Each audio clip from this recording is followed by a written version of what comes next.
Hey y'all.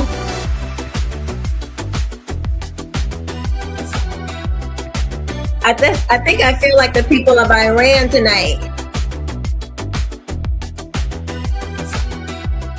Doing the Trump dance. Oh man. What's up, everybody? Welcome to Monday Night Lights. How are we doing? I hope you guys had a fantastic weekend. There's nothing much going on, nothing much. Nothing too big, I mean, just a little Donald Trump doing what Donald Trump does, which is making a lot of people mad. Which at this point, I think we should know kind of what to expect from Donald J. Trump. I mean, he's been pretty upfront with who he is and what he's about, but for some reason, it's still shocking to some people.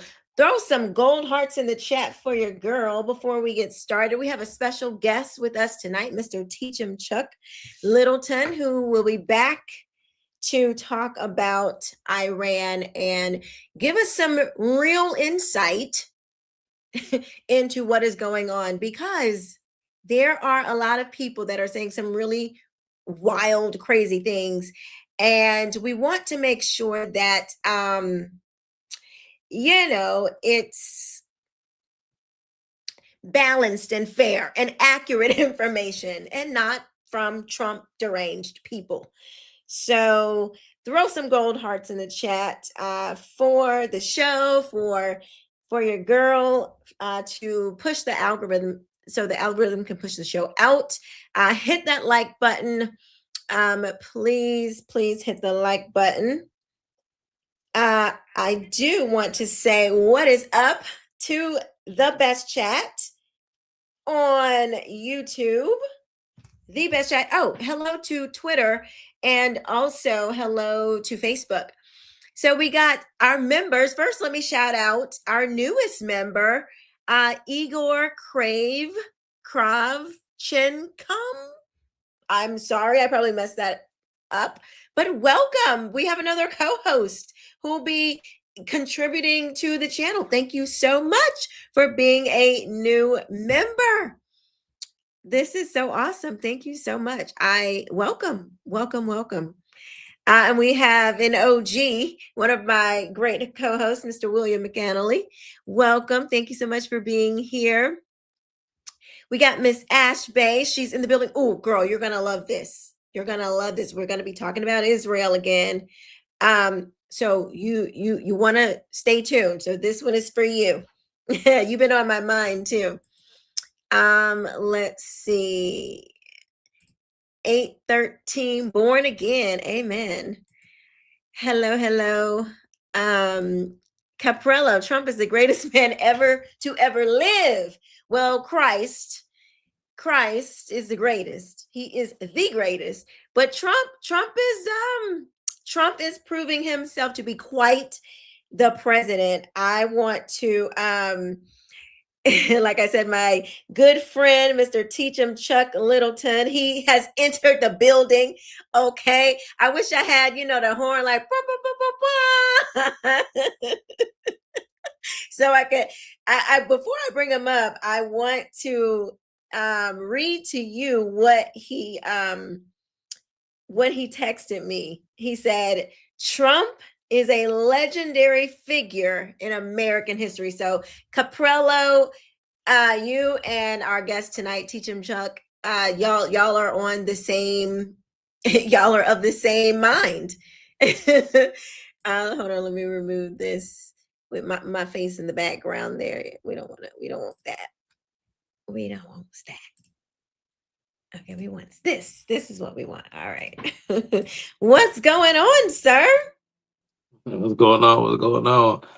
I didn't know I would be back so soon. Right. Yeah. This is our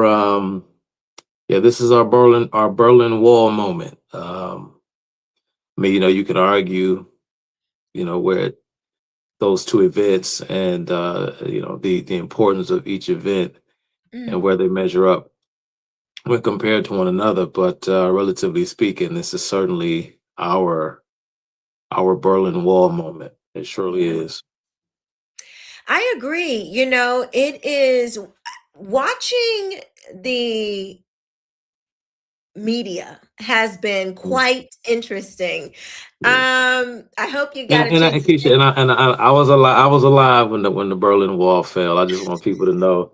A lot of people think I'm younger than I am, but Uh-huh. I was a kid, but I was Hmm. alive. But I was a we child as well. I don't remember, what I know about it, I learned, much later. later But on. Mm. I do remember the conversations around it. I do remember, um just even just family talking about it, like it was a big deal. And this is one of the things that our children, they will have those moments too, because we've certainly been talking about it around the kitchen table. The kids want to know um, what's happening, and of course they have way more access to the information than what we had back Yeah. then. And so they are really dialed in. But what do you think about did you get a chance to watch the video? Keisha, I'm sorry. I've been so busy, and since you said that you were going to play a couple Yeah. of clips, Hmm. I figured, all right, well, let me not, you know, press myself or pressure myself too much. Okay. So I was like, No I'll worries. just wait because I know Keisha's going to share it or share at least some of it, and maybe it'll be better if my reactions are Fresh. spontaneous and fresh. Yeah, exactly, exactly. And yeah, too, before you get going, like I said, I Hmm. didn't expect to be back so soon. I know we floated the idea last time about coming back at some point and then doing another conversation about Iran, and then Hmm. you know these things happened over the weekend, and Things happen.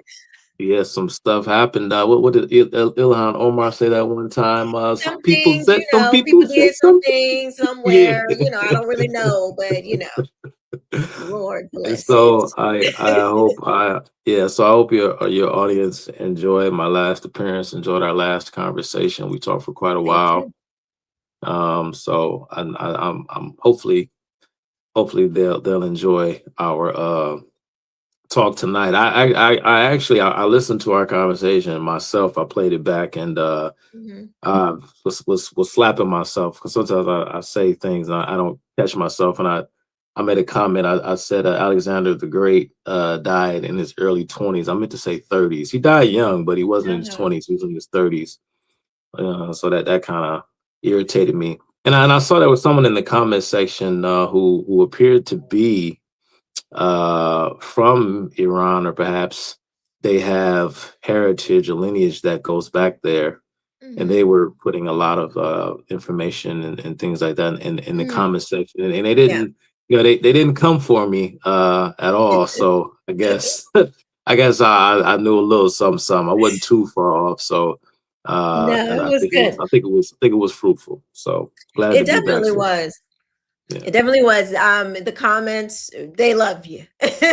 They loved you. And I'm sure we're going to get the same thing tonight, because it's going to be even more, it's a bit more serious, because now we are, in a conflict. I don't know if we can, is this like a legal war yet? I don't know. I don't know how how we're Okay. defining wars these Fine. days, Fine. but We'll talk about it.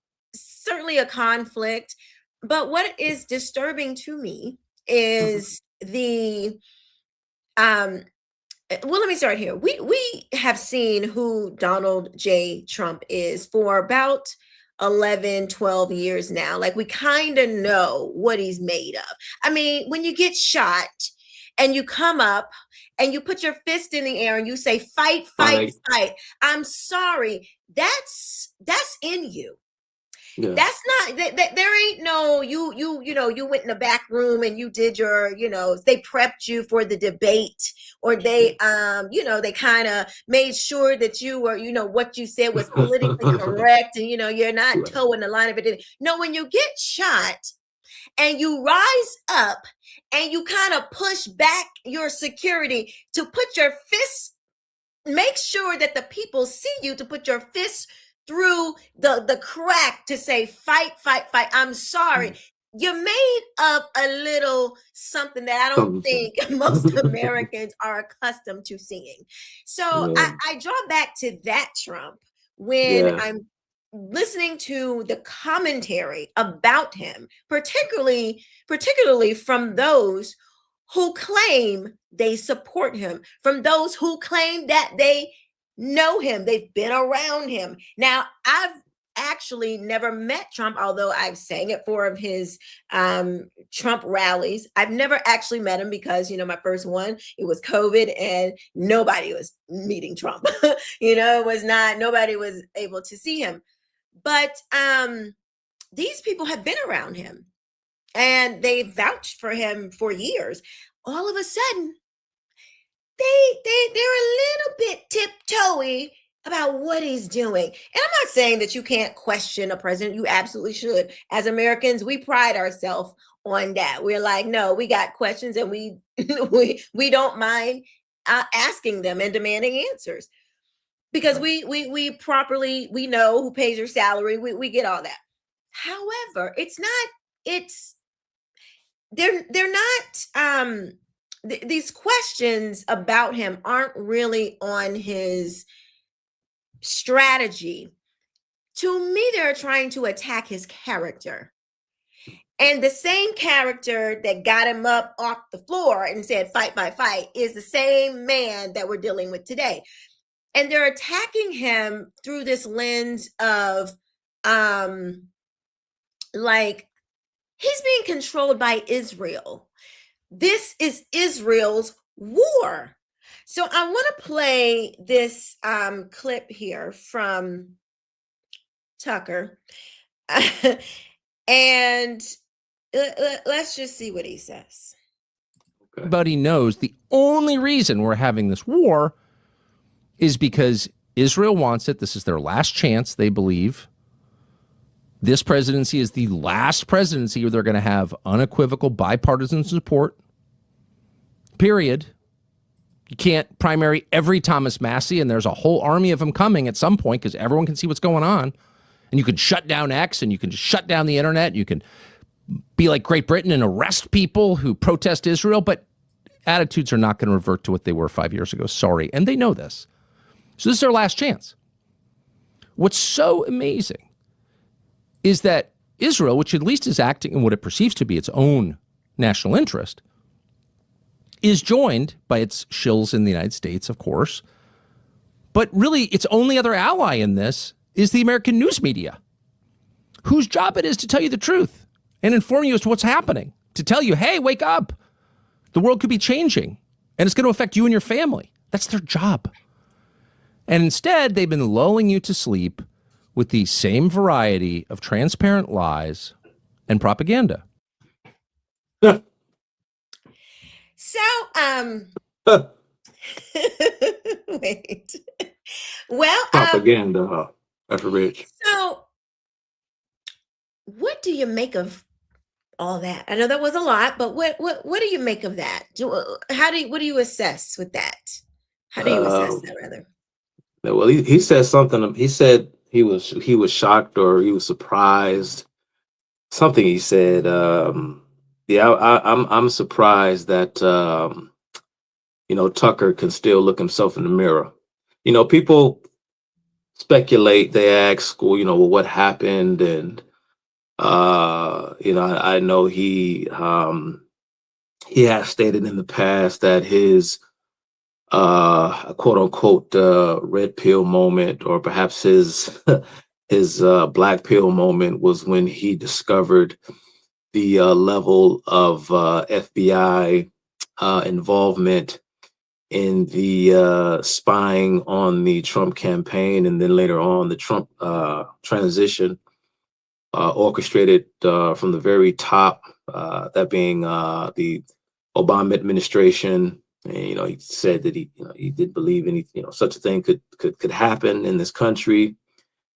And that really for him just, just ruined this idyllic image he had of America, which is quite strange because given his status, his stature, his bona fides, Tucker Carlson should have been well aware that presidents have used the power, the extensions, if you will, of the executive branch for political gain for a very long time. That was nothing new. The level to which Barack Obama did it and what Barack Obama did specifically may not have been done in that exact same way, but what Barack Obama did was not completely unprecedented. So either Tucker Carlson is completely ignorant and he was never the man we thought he was from the get-go, or he's lying.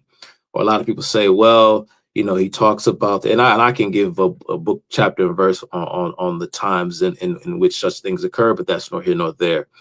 Then he talked about being attacked by a demon. Again, I don't know if he's possessed. There's rumors. That's what I think. I think he's never rebuked the demon. I think he's still yoked up with it because ever since then he can't seem to think straight. His moral compass is completely off. But I'm sorry, continue. Right, and that's my thing. I'm just trying to run down the list. There's that. There is, the Qatar connection, and there's a lot of smoke there. Is Tucker Carlson, is he, bought and paid for, who's controlling him, who's doing this, who's doing that? Is he being, blackmailed? Are there Polaroids of Tucker Carlson in uncompromising positions? We just don't know. For me, it's nor here nor there. We can speculate until the cows come home. But the fact of the matter is that Tucker Carlson is,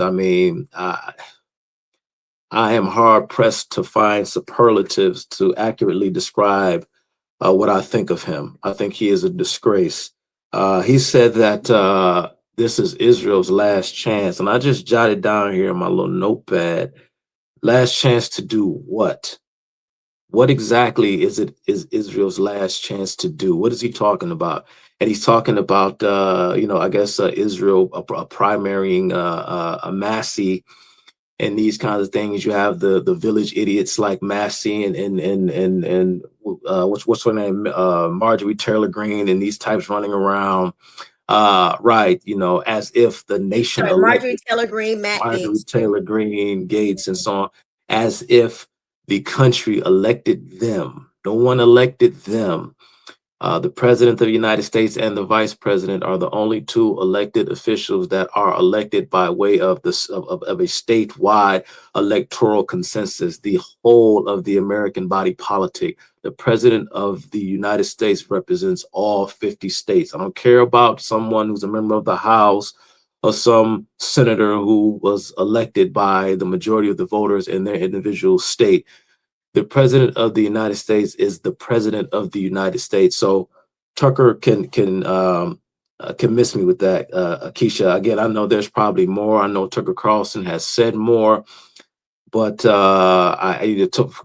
out, I know people get a bit skittish when the charge of anti-Semitism is thrown around.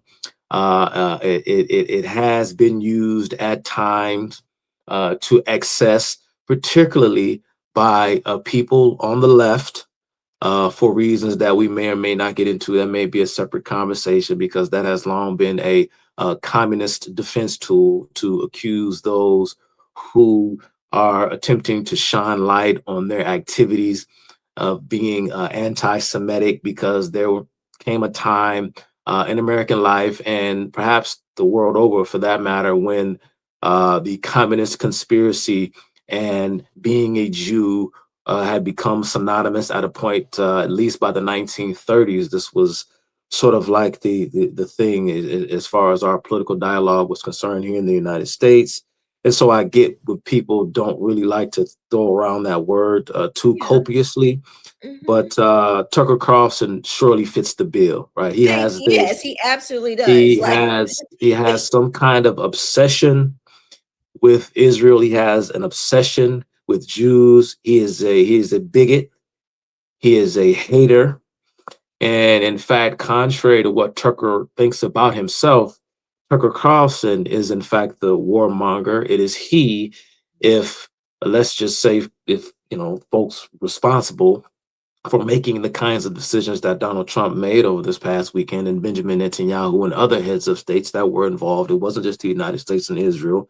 And now we've heard, as of today, reports coming out that Saudi Arabia has jumped into the fray completely, because Iran and Saudi Arabia are moral enemies. The Shiite authorities there in Iran, they despise the Saud family, and that's something that I've prepared some information on that as far as discussing their rivalry, their Sunni Shiite rivalry that has been well documented and well reported. But if you leave it up to the Tucker Carlsons of the world, more people in the short run and in the long term will die.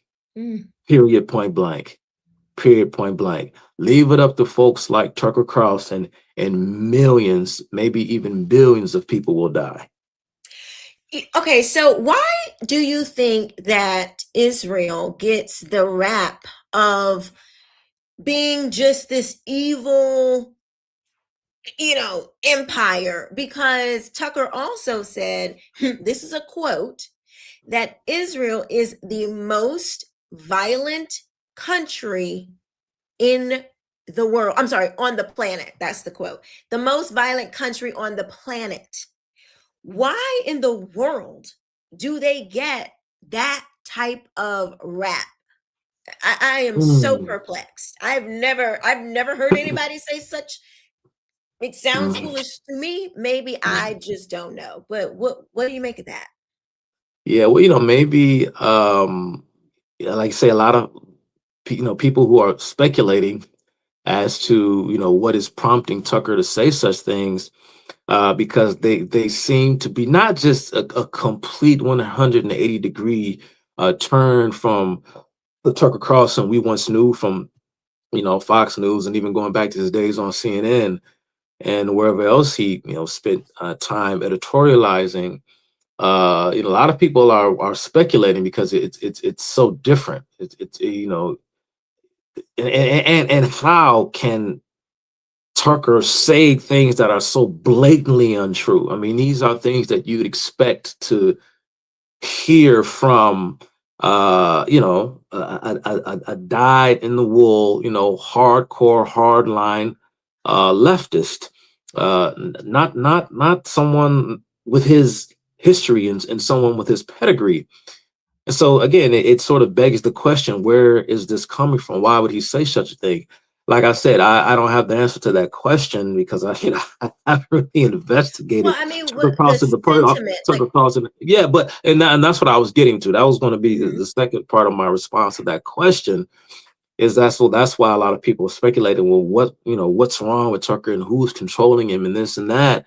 But on the other hand, it sort of takes me back to, I think it was something Vasily Grossman once said when he made the statement in his famous book. Its title escapes me, when he said that, and you'll hear a lot of people make this statement about anti-Semitism and Jew hatred, is that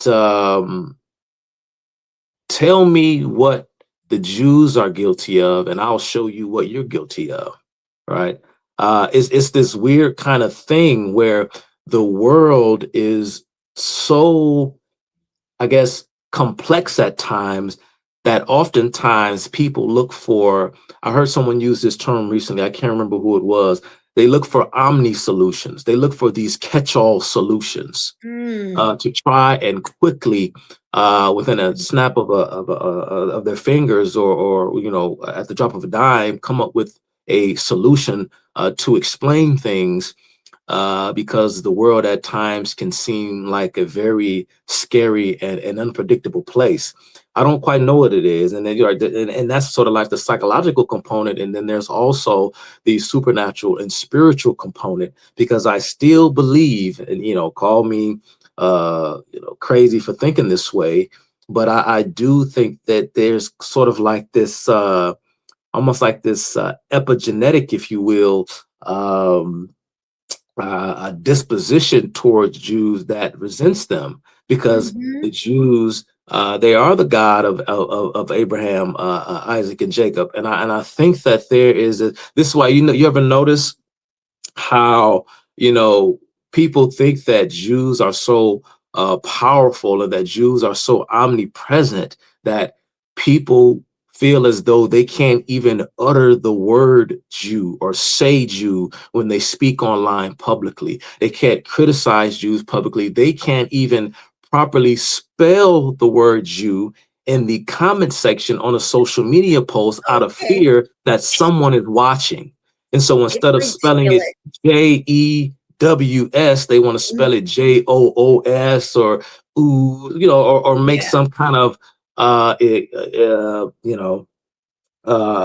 want to imply that they're talking about Jews without actually saying it. And so it's weird, because they're almost ascribing God-like characteristics to a group of individuals to whom they claim are nothing like God, because of all the things they do and all the things they promote. And Jews are secular, and they put out, they run Hollywood and the music industry and the film industry. And these are some of the most ungodly people, but they're so-called God's chosen. So it is a resentment.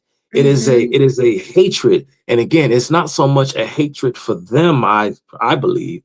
And even if they aren't so much even if they aren't conscious of it, I'm trying to say that I think it's a hatred for God. It's a hatred for God, His will, His plan, and His design. It's not up for me. It's not up for me to question it, right? And they take God and they ascribe and they impart and they project characteristics of God onto this very minute segment of the global population, so as to almost treat God, or treat the Jews, as the scapegoat, because since they can't wag their fists and gnash their teeth at God, they take it out on a group of people who are quote unquote God's chosen people. They don't like that. And it's just like God. God always, for the most part, takes a remnant of something, and a small remnant at that, and makes it great. Always the ones that you shouldn't pay any attention to. Oh, it's it's always the ones that sorry about that, DT. I think I hit the wrong one. Yeah, I was going to I tell didn't mean to do you. that. I meant to hit somebody else. My apologies. The thing, sometimes it's moving fast and you clicked it and it goes to somebody else. So sorry about that. But God always does that. He takes a remnant of something, a piece of something, and he wants to do that. He wants to take the small and make them great, to show His power. It's a thing God likes to do, to flex. He like to flex like that.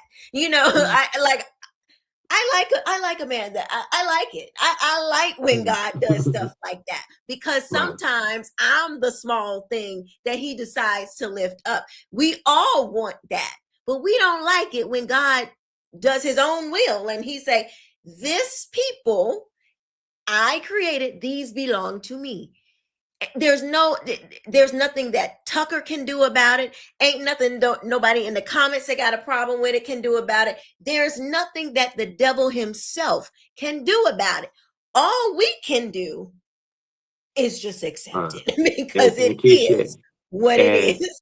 Right, and the whole point, pardon me, God, if I may, the whole point was so that salvation would, the gift of salvation would eventually be bestowed upon us all. But it had to start. Exactly. It had to start somewhere. Somewhere, it's all working out according to God's plan. That's if you believe. In fact, I mean, some people may not believe, but Well, just because you don't it is what believe, it it is. doesn't mean that it's not true. Yeah. But there are a lot of there are a lot of reasons. I know the topic of the discussion tonight isn't specifically the roots of anti-Semitism and Jew hatred, but Yeah. I think, of course, it bears mentioning, especially when you're talking about Tucker Carlson, because it is obvious. It is obvious that he's a bigot. Yeah. And he likes to say, I'm not. I know I'm not. I mean, I'm not. I'm not. I swear I'm not. But no, it's like, no, my God, you really are. You really are. But let's go on. So I'm going to play a little bit of Megyn Kelly too, because I think because she's been hanging around with Tucker and Candace, I think that same demon that they've been messing around with, she has opened herself up to it too, because even the way she's talking is a little bit different now. I don't know. Maybe this is just me. Maybe I'm seeing too much and reading too much into it. But she's starting to remind me a lot of Candace. But here's what she had to say. I believe this was today. There are massive divisions over what we've done here, and people are going to change their minds over the coming days and weeks, one way or the other. Sorry, let me play this So one first. there was no indication of an imminent attack. I don't know why Trump said that other than to try to justify the actions. But now we've heard it from several different reporting centers that there was none on the homeland, there was none on our outposts, there was none on our forces, and there was none on our bases in the Middle East. President Trump cited a long list after that of terrible things that Iran has done to the United States or its forces over the years, dating back to when I was 8. Yeah. Sorry, the first one was the right one. My bad, y'all. Sorry. Hold on. Let's get this one too. But look, there are massive divisions over what we've done here. And people are going to change their minds over the coming days and weeks, one way or the other. But my own feeling is no one should have to die for a foreign country. I don't think those 4 service members died for the United States. I think they died for Iran or for Israel. I think I understand how this helps Iran perfectly well. I get it. I mean, I hope. Long term, we'll see. But they seem rather jubilant. 80% of the country does not support the Ayatollah. He was a terrible, terrible man. No one's crying that he's dead. No normal person. But our government's job is not to look out for Iran or for Israel. It's to look out for us. And this feels very much to me like it is clearly Israel's war. Mark Levin wanted it. It's his war. Ben Shapiro, Lindsey Graham, Miriam Adelson. That's obvious. They're the ones who've been pushing us into this. But in case you had any doubt whatsoever, the Washington Post is reporting it explicitly this morning. Explicitly about why we did. Wait. Now, listen, I need y'all to pay attention to this. Listen. Megyn Kelly, y'all, is about to read to you from the Washington Post of all publications.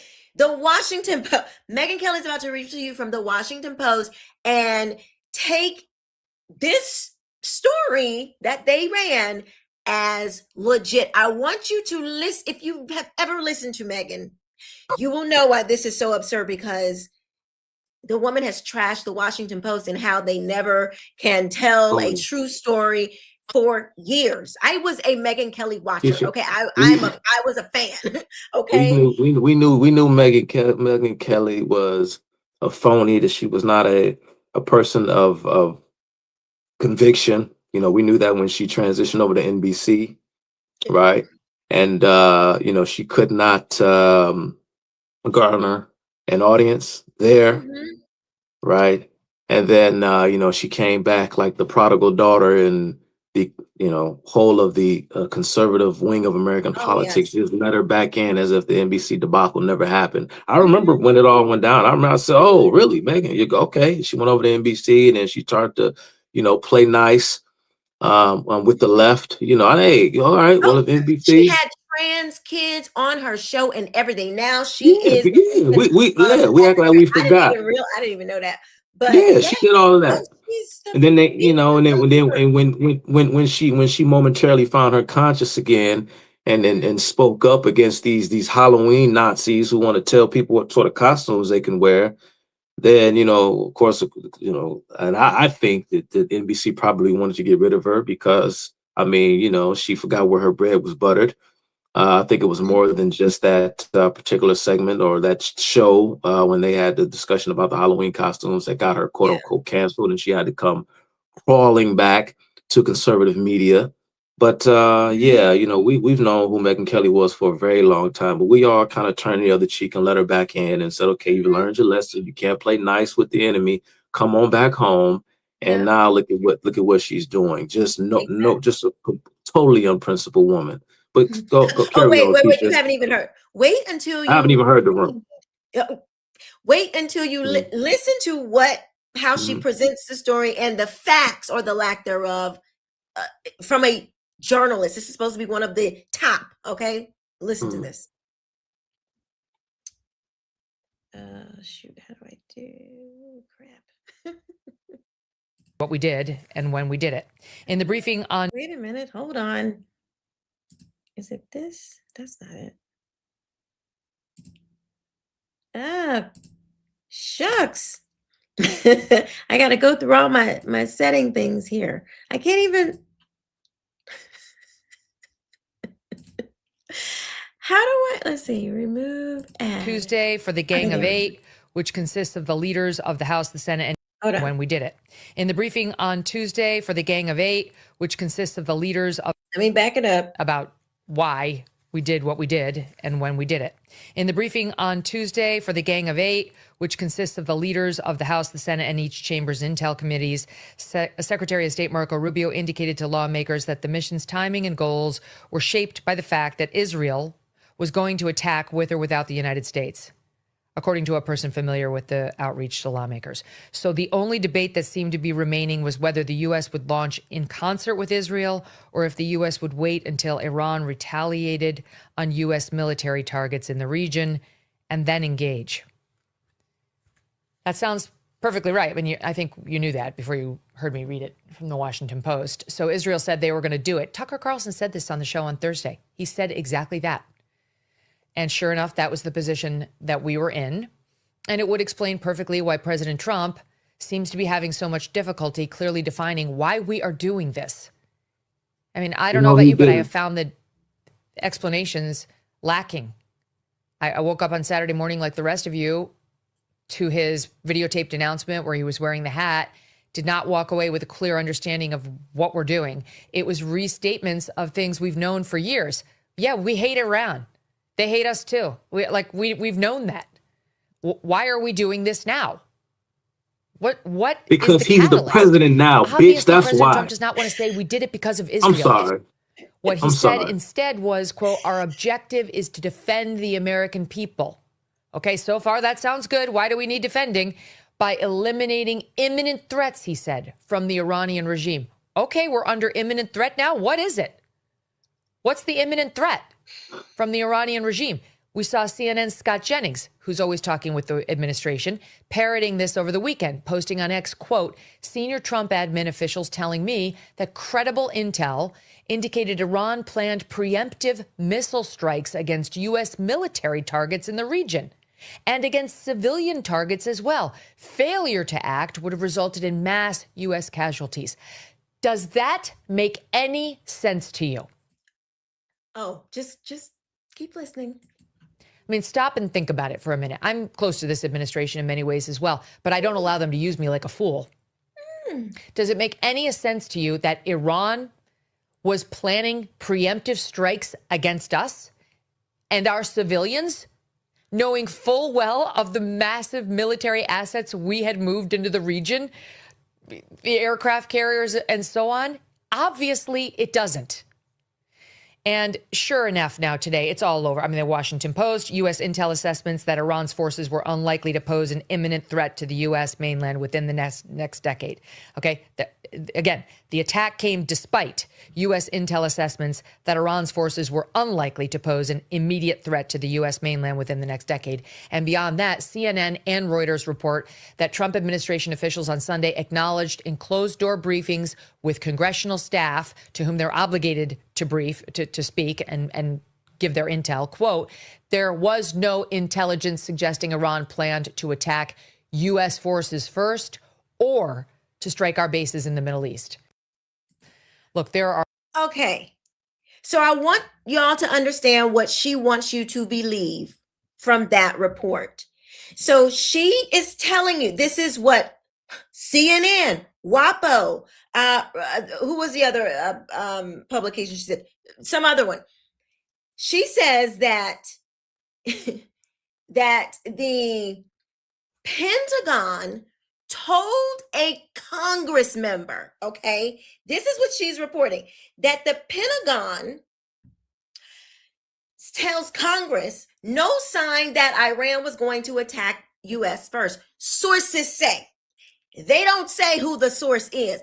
We on the right have been so critical about when these left-leaning publications say sources say, and they never tell you who the source is. They drum it up to you to make it seem like that there is a credible source that they got this from. Oh, the Pentagon tells a Congress member. Well, come to find out, the Congress member that they told doesn't even know what he's talking about. How do I know this? Because Marco Rubio, the Secretary of State, came out, not to mention the Secretary of War, Pete Hegseth, both have given statements, which Megyn Kelly did not. She didn't pick that story. Why did she miss Rubio and the Secretary of War? This is supposed to be the top journalist. Why are we not quoting the Secretary of War, the Secretary of the State? Why is it Tucker or Megyn or Marjorie Taylor Greene or Matt Gaetz or none of these people that are supposed to be the top notch? They're supposed to be the cream of the crop. These are the people that we're supposed to be listening to, and none of them provided quote from the people from the actual administration. No, I think I want to go with the Pentagon. Who knows? Because it's just the Pentagon. Is this the janitor at the Pentagon, or is this, who is Pentagon says? That's, y'all, this is manipulation. This is media manipulation. Pentagon says, who at the Pentagon tells Congress, who did you tell in Congress? Sources say. It's so vague. These people play in your face, and then we're supposed to, and then everybody, you got people in the comments, you got all of these people running around here listening to these fools and talking about, oh yeah, Israel, yeah. They are not even bothering to provide you with people close to the events. So since she won't, I will. Let's listen to Marco Rubio tell us what the president has been saying. Excuse me, but this really pisses me off if you cannot tell. The United States is conducting an operation to eliminate the threat of Iran's short-range ballistic missiles and the threat posed by their Navy, particularly to naval assets. That is what it is focused on doing right now, and it's doing quite successfully. I'll leave it to the Pentagon and the Department of War to discuss the tactics behind that and the progress that's being made. That is the clear objective of this mission. The second question that's been asked is, why now? Well, there's two reasons why now. The first is it was abundantly clear that if Iran came under attack by anyone, the United States or Israel or anyone, they were going to respond and respond against the United States. The orders had been delegated down to the field commanders. It was automatic, and in fact, it bared to be true, because in fact, within an hour of the initial attack on the leadership compound, the missile forces in the south and in the north, for that matter, had already been activated to launch. In fact, those had already been pre-positioned. The third is the assessment that was made that if we stood and waited for that attack to come first before we hit them, we would suffer much higher casualties. And so the president made the very wise decision. We knew that there was going to be an Israeli action. We knew that that would precipitate an attack against American forces. And we knew that if we didn't preemptively go after them before they launched those attacks, we would suffer higher casualties and perhaps even higher those killed. And then we would all be here answering questions about why we knew that and didn't act. Going back to the purpose of this is to destroy that missile capability. Why does Iran want that ballistic missile capability? What they are trying to do and have been trying to do for a very long time is build a conventional weapons capability as a shield where they can hide behind. Meaning, there would come a point where they have so many conventional missiles, so many drones, and it can inflict so much damage that no one can do anything about their nuclear program. That is what they were trying to do, is put themselves in a place of immunity where the damage they could inflict on the region would be so high that no one can do anything about their nuclear program or their nuclear ambitions. They are producing, by some estimates, over 100 of these missiles a month. Compare that to the 6 or 7 interceptors that can be built a month. They can build 100 of these a month, not to mention the thousands of one-way attack drones that they also have. They've been doing this for a very long time, and by the way, they've been doing it under sanction. You see the attacks they're conducting right now? They're attacking airports, they're attacking hotels, they're hitting not just military bases, they're attacking our embassies directly, they're attacking facilities that have nothing to do with war or with military, and that's a weakened Iran. That's in Iran despite years of sanction. Imagine a year from now, or a year and a half from now, the capabilities they would have to inflict damage on us. It's an unacceptable risk, especially in the hands of a regime that's run by radical clerics. So DT in the comments said that Iran has now struck a United States embassy in Saudi Arabia. They're still going. They're still going. And I think what people don't understand is Iran, it wasn't just the nuclear sites. We demolished the nuclear sites. They had already begun rebuilding the nuclear sites. This is what they're not telling you, Megyn and Tucker and all the ones who they're not telling you this part. And those ballistic missiles, and I am not even like this, I don't even know this stuff, but I know enough to, I understand like what is going on. Those ballistic missiles, which they create, a lot of them, they were preparing them to do just this. So if they were attacked, that they could put out a barrage of missiles to basically back everybody up, so they could continue their terror. That was the plan. And that is exactly what they're doing.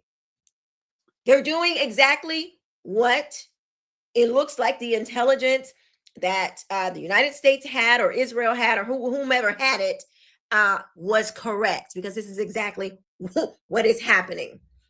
I'm sorry. But did you want to comment on...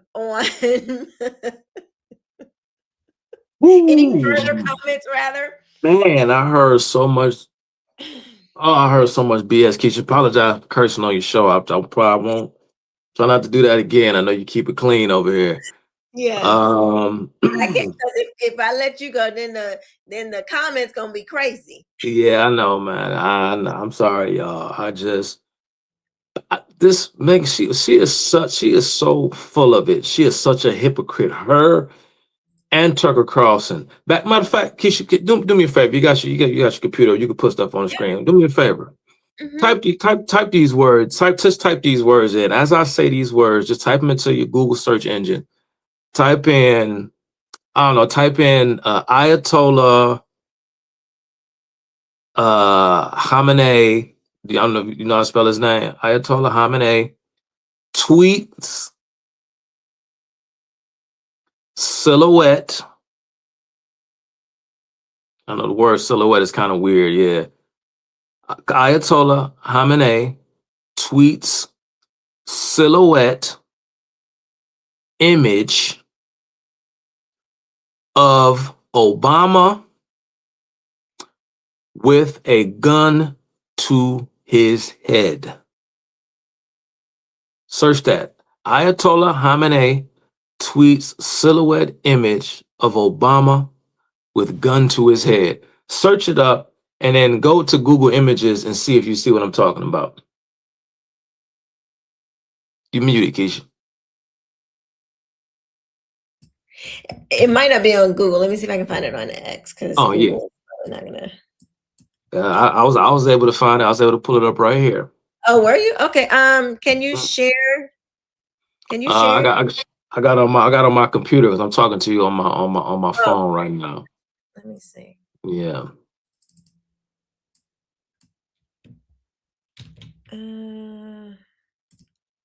Try this again. Let's see.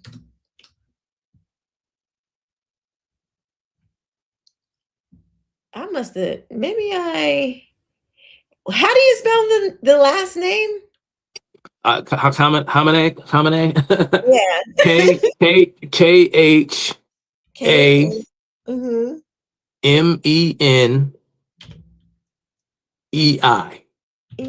That's what I. Okay. Tweet silhouette. Tweet Okay, I got that. of Obama Let's with see. gun to his head. This was June 18th, 2016. It is not even. Let's see. It's not coming up. You may even be able to find an article, a story about it, because it made the news.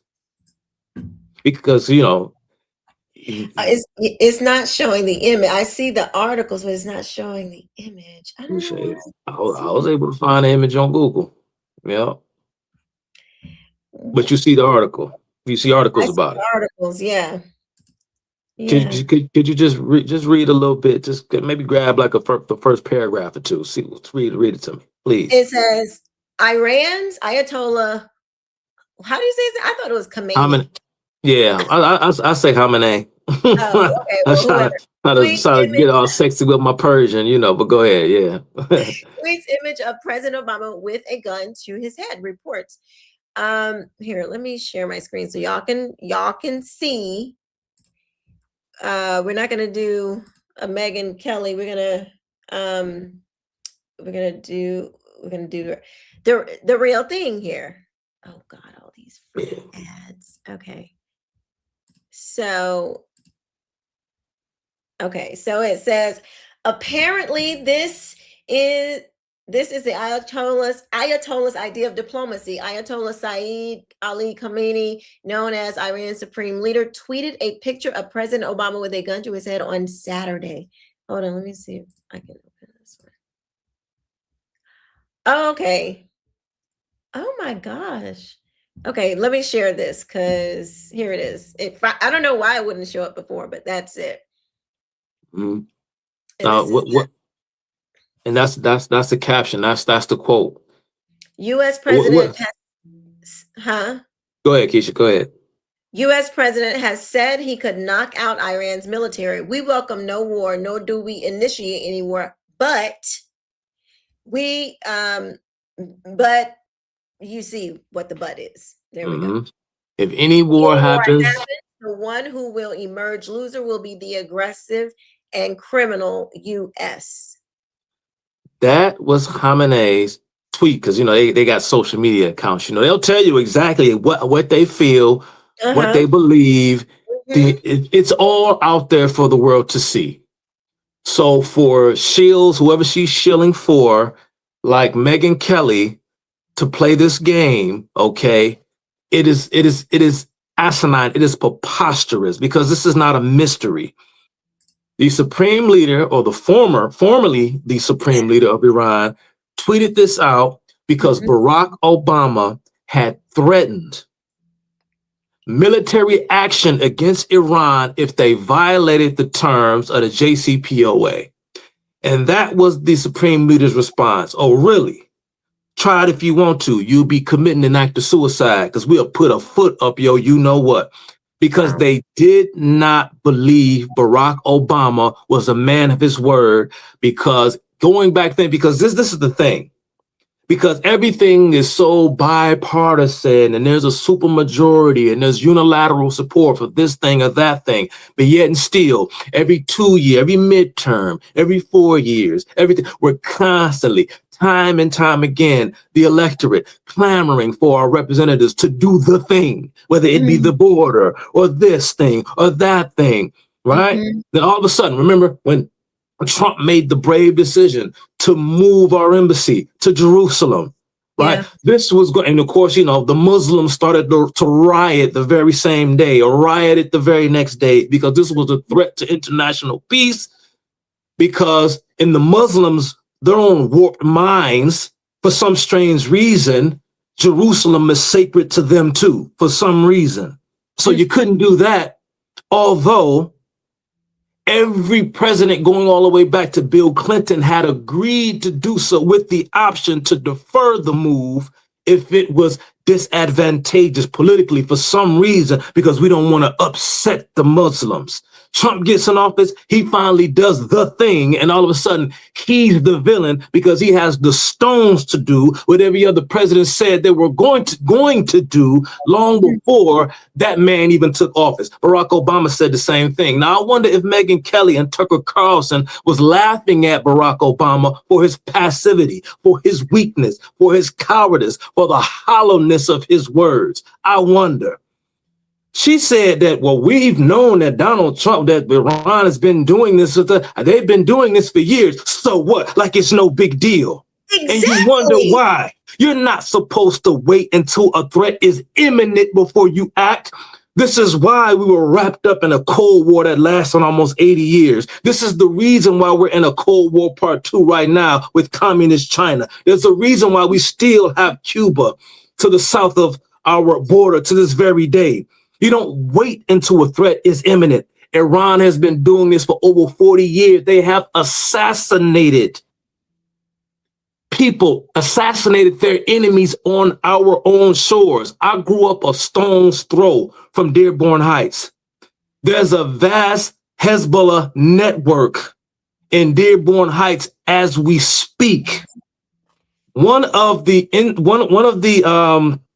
Iranian front groups was shut down by the Barack Obama administration. I'm gonna give you the name. Hold on, Keisha, because we bring a book, chapter, and verse today because Megyn Kelly want to sit up here and play games. I'm gonna tell you exactly what it was called. It was called the Goodwill Charitable Organization. Matter of fact, I'm sorry, my apologies, because they think they got busted back in 2007. The Goodwill Charitable Organization was shut down in Dearborn, Michigan, because it was proven to be a front for Hezbollah. Wow. Yeah. There was a gentleman here in Dearborn Heights. He was a Lebanese native. You could probably look this up after you finish looking up that story about Goodwill, the Goodwill Charitable Organization. But look into this gentleman. His name was Mahmoud Youssef Korani. I can spell his name for you. Mahmoud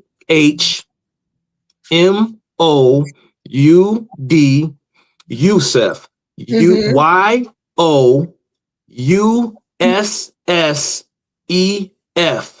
Kaurani.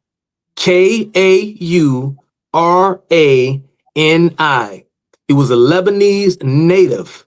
Came into the United States illegally across the Mexican border. He was smuggled into our country illegally in the trunk of someone's car.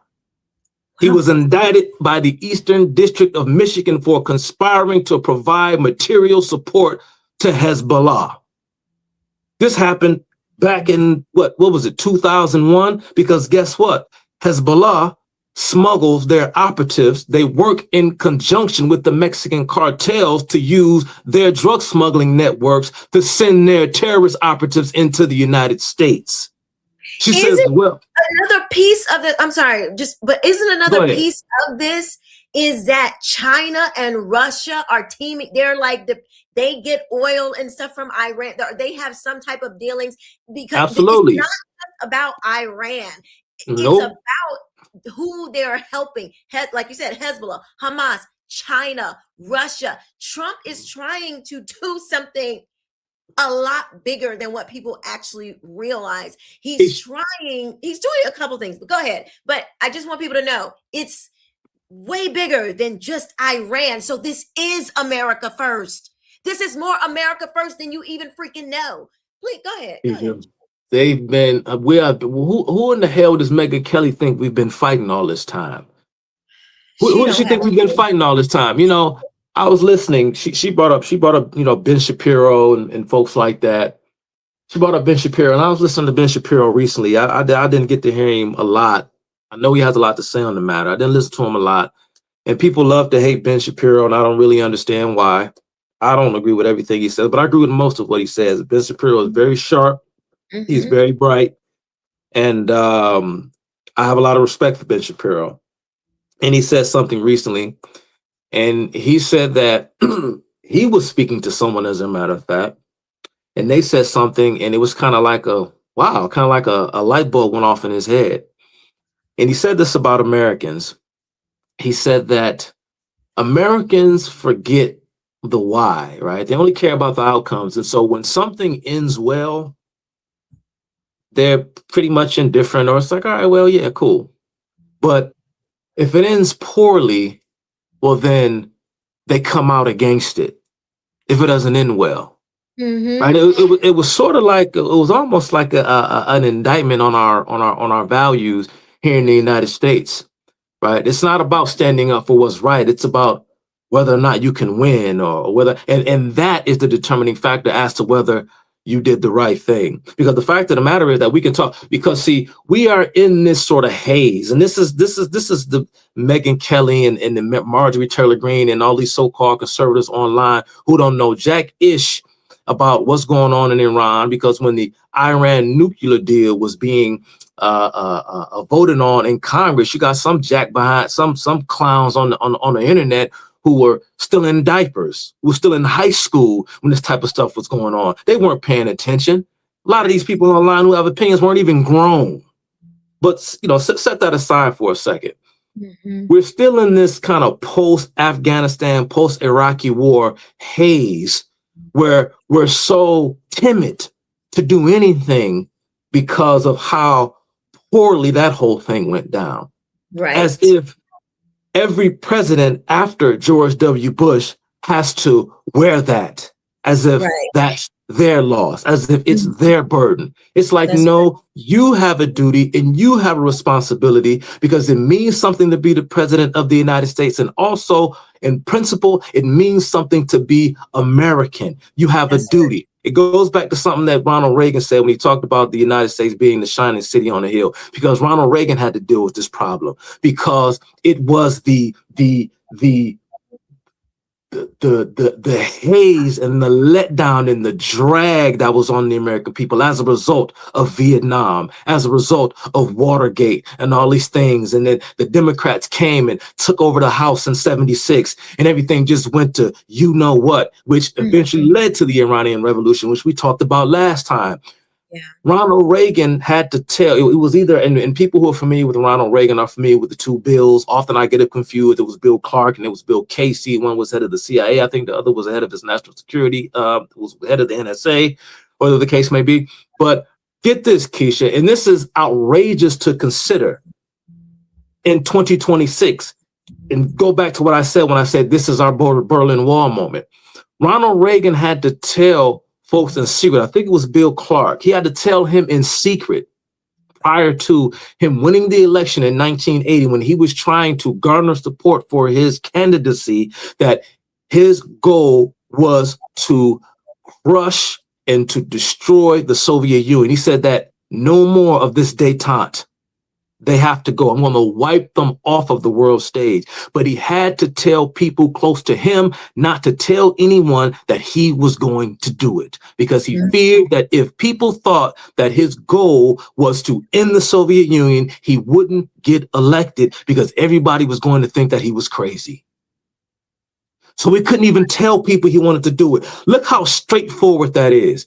And when Ronald Reagan first came out, he made a statement. I forgot what it was. It was some.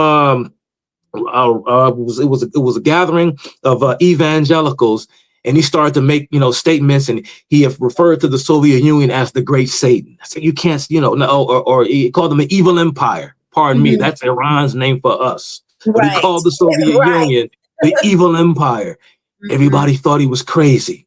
When Ronald Reagan sent troops into Grenada, everybody thought he was crazy. He said, no more communist satellites in the Western Hemisphere. I'm staying true to the Monroe Doctrine. There will be no more. They thought he was crazy, right? Because Ronald Reagan said, oh, no. He said that don't put Vietnam on me just because LBJ didn't know what he was doing. Right. Just because that the left ganged up on Richard Nixon and undermined his administration, don't take that out on me, because damn it, this is still America. And if you think for 1 minute that the United States and our South Vietnamese allies did not have the high ground in the Vietnam War, you've lost your damn mind. You can say whatever you want to say about what we did in that war. A huge part of the reason why it took us so long in that campaign was because of the way that we prosecuted that war, because the North Vietnamese were able to circumvent our forces because they were using Vietnam's neighbors, okay, to hide their weaponry and to hide their troops. That's a huge part of the reason why communism was allowed to spread into Cambodia. So we made the vow. We said, we won't touch Laos. We won't touch Cambodia. The North Vietnamese knew that, and that's exactly where they went. Richard Nixon had to greenlight a bombing campaign with the assistance of Harry Kissinger into Cambodia to try and stop the North Vietnamese from continuing their offensive against the South. Long story short, what I'm saying in so many words is, you cannot let what happened in the past take you off your path as Americans, because we are the moral exemplar. We set the tone. We are the world leader. It is us. That's right. It is us. We don't owe the world no goddamn apology. And let me tell you all something. If you're confused about this goes back to this revisionism, goes back to what Ben Shapiro said. We think that we didn't have the, no. We were right to, this is going to be unpopular, even perhaps to some people in the audience. We were right to evade Iraq and Afghanistan. We were right to do it. And everyone was on board with it. The majority of the American people were on board with it. The Democrats were on board with it. The international community was on board with it. The UN was on board with it. As point of fact, Bill Clinton may very well had invaded Iraq himself had his administration not been saddled by the Monica Lewinsky scandal, because there was something in 1998 called, it was Operation something. It had a name that sounded eerily similar to Desert Storm. But as part of the UN facilitated a ceasefire agreement that put an end to Desert Storm, Saddam Hussein flagrantly violated the ceasefire agreement, just like Iran has done. Okay, after the nuclear agreement, the joint comprehensive plan of action, aka the nuclear deal. Iran did the same exact thing that Saddam Hussein did. For nearly 10 years, we let Saddam Hussein get away with violating the conditions of our treaty, and we did nothing about it. Nothing about it. Bill Clinton said, okay, enough is enough. I got to take action. He never did it. And eventually the baton got passed over to the following administration. But you know the reason why it's been so hard? You can talk about what George Bush did, how he did it, and what he didn't do right, and this, that, and the third, because he took up this a totally new, this hence the term neocon. This word people throw around all the time, right? But you fast forward. What was it? The like a softer conservatism or something? Well, a kinder, gentler America was what George Herbert Walker Bush ran on, or Father Bush. Sorry. What he ran on, because Reagan was too, he was too much of a fighter. He was too problematic. He was too combative, and so on and so forth. So he was too masculine. Yeah, he was too masculine. And so part of the the whole neocon playbook was outlined in a policy document called the PNAC. It was called the Project for a New American Century. Those of you who are familiar with politics probably heard of it, but it took a different stance than what previous Republican administrations had took, because George Bush and his cohorts believed in the whole practice of regime change. This is the thing you hear: regime change, which is something that Donald Trump isn't even in the business of doing. But even if he was, who's to say that would necessarily be a bad thing? But Megyn Kelly wants to feel sorry for the people who put their lives on the line to defend their country at their own behest. This is amazing to me. We don't even have involuntary conscription in this country, but yet still we feel sorry for the people who volunteer for our armed services, as if you haven't given up your life to serve at the behest of the commander in chief. That's your goddamn job. I don't feel sorry for you. You understand? So when Bush says, all right, well, we gonna do regime change. All right, because in the past, they chided, particularly those on the left. This was a point of attack because they get upset with the United States when we cozy up to the ne'er-do-wells on the world stage by choosing the lesser of two evils. They called us hypocrites. Okay, well, let's go out and let's change the world. Oh, no, you can't do that either because, you know, you're wrong. But that's why we've been embroiled for so long in Iraq, fighting their leftover militia groups, these Shiite militia groups in Iraq, I'm sorry, because they've been backed by Iran.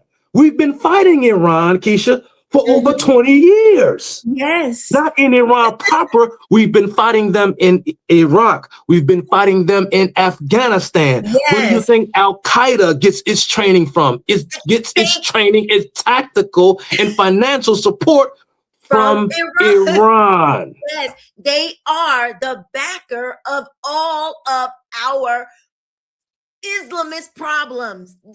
They're the backer, whether it be, and so in my mind, Trump is like, and this is very much in line with the kind of man that he has shown himself to be. Forget going after, you know, what they proxy through or whatever, however you say it. We're going direct to the source. That's the best way to do it. What other way? And to prove, and just to show this, I want to play a very old clip of Donald Trump, just so if anybody thinks that he lost his mind and that somebody's going to control Donald Trump, I don't care if it's Israel or Bibi or whatever you want to say, the man thinks for himself. Let's just take a look. Get the respect of the other countries, then the other countries tend to do a little bit as you do, and you can create the right attitudes. The Iranian situation is a case in point. That they hold our hostages is just absolutely and totally ridiculous. That this country sits back and allows a country such as Iran to hold our hostages, to my way of thinking, is a horror. And I don't think they'd do it with other countries. I honestly don't think they'd do it with other countries. Obviously, you're advocating that we should have gone in there with troops, etc., and brought our boys out. I absolutely feel that, yes. I don't think there's any question, and there's no question in my mind. I think right now would be an oil-rich nation, and I believe that we should have done it, and I'm very disappointed that we didn't do it, and I don't think anybody would have held us in abeyance. I don't think anybody would have been angry with us, and we had every right to do it at the time. I think we've lost the opportunity. You know, I mean, he sounds like he's always been thinking this way. Like this doesn't sound like he's changed his mind like one bit. Keisha, this has been going on. Keisha, this has been going on for a long time. How many times how many Americans have to die at the hands of this regime before somebody steps up and does something? Don't miss me with this crap about, well, you know, you have to respond in kind. You have to. No, I don't want to hear that. You like Pete Hegseth has recently said, if you touch a single hair on an American's head, you will have hell to pay. Period, point blank. I don't care if it was a couple of military service people here, a couple, you know, you want to, through your proxies, you want to bomb an army barracks in Beirut back in 1983. You want to hijack the TAW plane back in 1985. You want to do this, do that, and do this in 2003. But no. Enough is enough. Y'all been talking greedy. Y'all been talking cash stuff for way too long. We're going to show you what happens when you mess with the mightiest military on the face of the earth. Don't give me this crap about this is, Israel's doing and Israel wants to do this, Israel wants to do that. Israel is our ally. Geopolitics, when you want to strip away all of the complexity, is simple. You hurt your enemies and you help your friends. Because here's the thing. A lot of people don't necessarily have the courage of their convictions, Keisha. They simply read the tea leaves in their mind where the current is going. If if China and Russia, for example, are moving forward and they notice that the United States is in retreat, those who may be on our side today, or even or may be neutral to some extent with regard to certain issues, if they believe that the future of the world belongs to China, they don't care about the crimes that China has been committing. Again, Right. China is the biggest mass murdering regime the world has ever known. Okay. From a Great Leap Forward, to the Cultural Revolution, to its one-child policy, from unleashing the COVID pandemic, hundreds of millions of lives lost at the hands of the CCP, right? But you got people who will sit there and look at China and know doggone well that that's wrong. I don't want anything to do with that. But people will opt for survival rather than operating on the courage of their convictions. If we look weak in the face of an expansive China, we lose the world. And if we lose the world, guess what?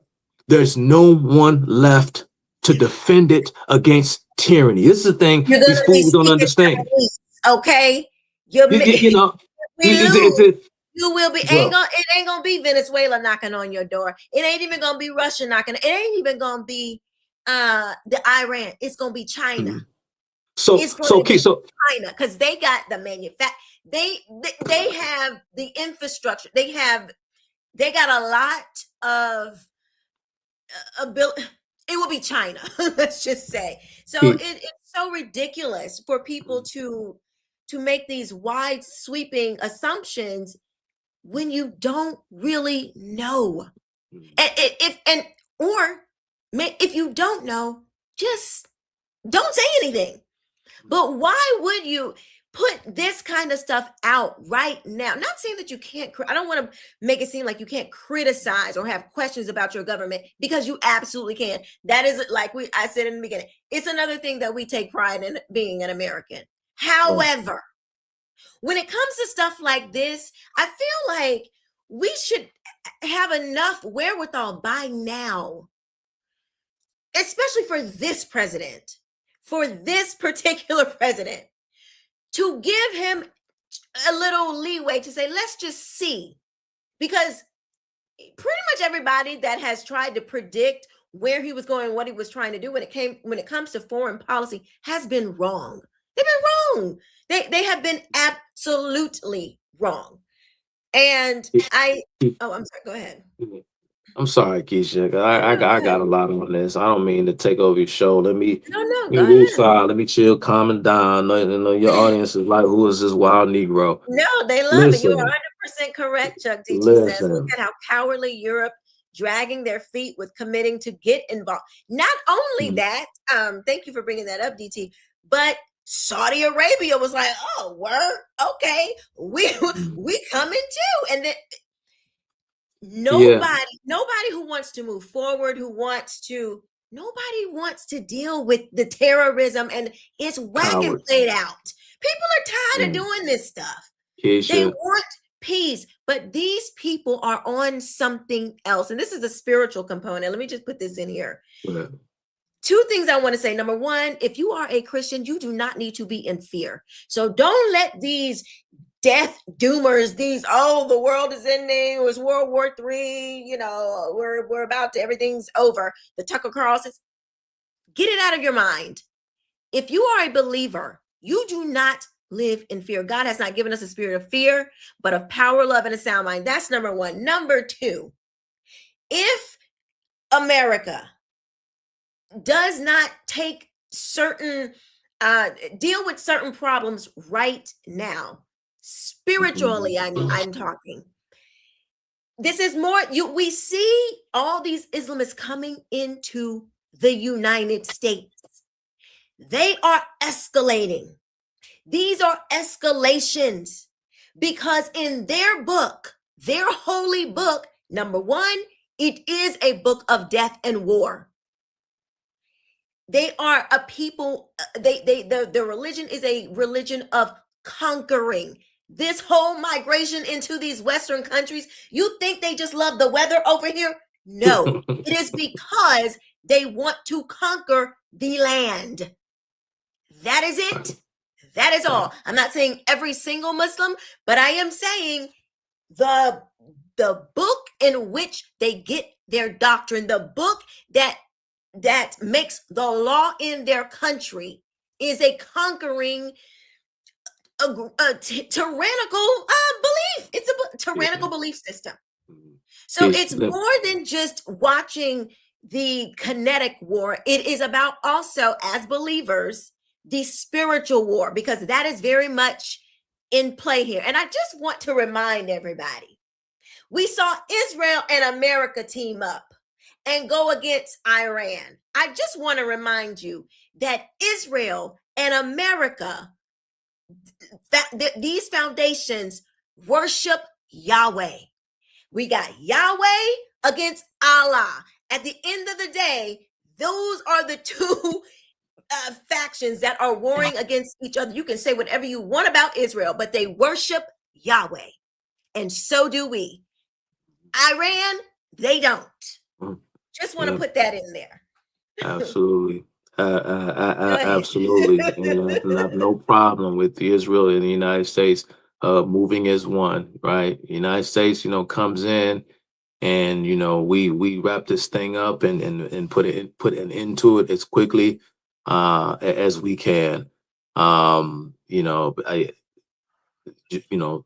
Holy Land is a place of grave importance for millions, if not billions, of people all over the world, and the people there are its rightful custodians, and that's just the fact. I mean, if you want to explain it in religious terms, I'm fine with that. If you want to explain it in political terms, historical terms, I'm fine with that. Of course, it's like all of the above, because we talk about this on this on my channel. I'm trying to help people understand that this kind of stuff doesn't start in the natural. These things start in the spiritual realm. I'm gonna get to that. Watch this. No, you good, because I'm about to read something. But like I said, if you just want to look at the way the geographical and the political landscape was shaped after the defeat of the Kaiser and the Ottoman dynasty at the end of the First World War and so on. To the winner go the spoils, right? You lose, and we get to dictate the terms of your surrender. The region formerly known as Palestine was handed over to the British. They handed it back over to the UN, and the UN voted, and they voted to establish the state of Israel. And that's just that. That's a fact, period, plain blank. It's over and done with. And that's just that. And we as Americans, right, we align ourselves with countries that whose values align with ours, not genocidal maniacs. It's just that simple. So you can miss me with anything else. And Keisha is absolutely right, because what this boils down to are two different conceptions of God. I'm going to read just a couple of excerpts from you from an article that was written in an Iranian newspaper called Kayhan. It's spelled Kayhan. This article was published. You maybe have a hard time finding this article. And I was trying to pull it up. You got to request it from what's that website? People refer to it as Iranian TV for short, or perhaps they air a lot of content that gets aired on Iranian TV. It's a website, Keisha. It's I forget, it's an acronym. I forgot what it stands for, but it's MEMRI-TV. I know you're probably familiar. I've seen it. Yeah, it's a great resource to really get into the Islamic world and figure out what's going on over there, what they're saying, what they're talking about, what their clerics are talking about. But anyway, in this particular, and the Ayatollah, this formerly supreme leader of Iran, the former supreme leader of Iran, this is his personal newspaper. Anything that goes in this newspaper that gets published has to go through him. But this is an excerpt from an editorial piece that was published in Kayhan newspaper on June 17th, 2015. So the significance of that year and date is it's roughly a month before the heads of state met up in Vienna to negotiate the terms of the JCPOA. Mind you, it was the United States and Iran, of course. It was Great Britain, the EU, Russia, and China. Israel was nowhere to be found. Okay. Israel had no say-so whatsoever. I wonder if Megyn Kelly and Tucker Carlson had a problem with the Iran nuclear deal. Israel had no problem with that. Benjamin Netanyahu was over there. He was flailing and waving like he was landing planes, trying to warn the world, do not do this. They accused Benjamin Netanyahu. This was the then president of Iran, Hassan Rouhani. He was the president of Iran at the time. He was saying that it was the quote unquote Zionist regime that was actually a threat to world peace because they didn't want the United States and Iran to ink this deal because, well, they're the ones who are actually the criminals and the terrorists and the this and the that, so on and so forth. Israel was the problem, they say. Israel didn't want this deal, you say. And they didn't. And what did Obama do? This is what Obama did to Benjamin Netanyahu in Israel. He wasn't trying, he just fanned them off. Man, watch out. I don't want to hear that, man. We're going to do this anyway. So I don't know. I guess people do have what? Choice, convictions, a conscience. They do whatever they feel is, right? They do. It looks like they've been doing whatever they want to do and ignore it. They do things for reasons. When they don't. The Iran nuclear deal, mind you, Barack Obama. I'm not here to get into any conversations about who Barack Obama's actual father was, but of course, according to the conventional story, Barack Obama's father, Barack Obama Sr., was a Shiite Muslim himself. Although, Barack Obama didn't have a close relationship with his father, and his father would, of course, later go on to abandon Islam and become an atheist, become a communist. So we don't know the whole story of Barack Obama Sr., closely connected to the one-time Kenyan communist, Jomo Kenyatta. The list goes on and on. I have an entire 10-part series on my YouTube channel about Barack Obama. It's well over 10 hours worth of material. Go to my YouTube channel and digest it, okay? So it seems as though... If you could put Chuck's channel in the chat for me, please. Thank you. But Barack Obama does something. He does what he wants to do for reasons. He did things that he wanted to do. He didn't care about what Bibi Netanyahu had to say. He didn't care about what Israel had to say. He did what he wanted to do. And he and John, what was it? $1.7 billion? $1 paid them, lifted the sanctions, paid them the monies that the United States had kept under lock and key since 1980, gave them that money and added the $1.5 billion worth of interest that had accrued over those 40 plus some odd years. Obama did that. To Iran. But no, the United States, we don't do what Iran wants us to do. We only do what Israel wants us to do. Oh, okay. I get it now. All the while, a week before, and like I say, I repeat, Israel had nothing to do with the JCPOA. They didn't agree to it. America didn't care. Obama didn't care. Joe Biden, John Campbell's called him Joe Kerry. John Kerry, what do you call Ben Rose, the whole menagerie there, sat there and lied to our faces about what they were doing, trying to run cover. Barack Obama he and his administration became almost like a PR firm for the Iranian regime. Don't look over there. Don't pay attention to that. There's nothing going on here. And I'm gonna get to my quote. I ain't lost you. 16 billion? I had it written down. So Hillary gave Iran uranium, I believe. Obama gave Iran 1.7 billion. Biden unfroze 16 billion for Iran. But here comes Trump trying to say, I didn't hear a peep.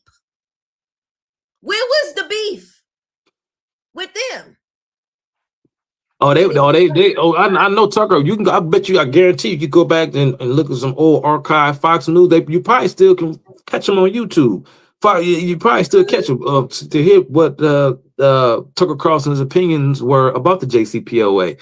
But listen to this. Listen to this article. This was in Iran's newspaper. War is war.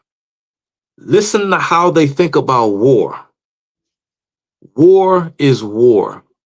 Dying in the path of God is one kind of victory. So what they're saying is, if you die for Allah, you die for God, you still win. Dying in the path of God is one kind of victory. They conveyed to us when they're talking about they were talking about the Iranians that died in the war against Iraq that began in 1980. That's what they're referring to. They're referring to them as martyrs. They conveyed to us. This is what the martyrs conveyed. It is better to die with bound hands than to be humiliated. And it is inconceivable to us to surrender to Satan. We're Satan. Right. An Iranian victory over the United States today will likewise be a matter of faith. Let us have faith that America is incapable of any mistake and that it cannot attack Iranian facilities without the White House being destroyed in under 10 minutes. This is called the Destroy the White House in Under 10 Minutes article. It goes on.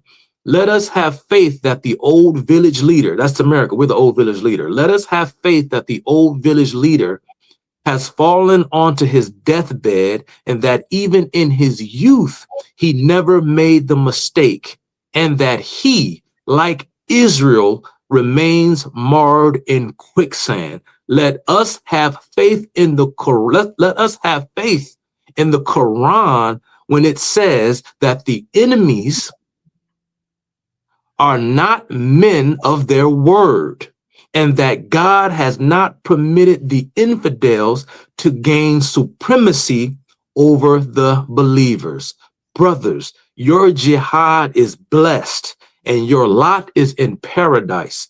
You who sat with God during the months of God's prophet and the month of God will understand us and honor us by means of bread. I'm sorry, not by means of bread, but by means of the redemption of the world that is marred in deception because you don't believe in Allah, and by the means of redeeming Islam, which is entangled by the Jews in deception and the trickery of the American great Satan and that old fox Great Britain. Our hands are not closed before Satan, but are full.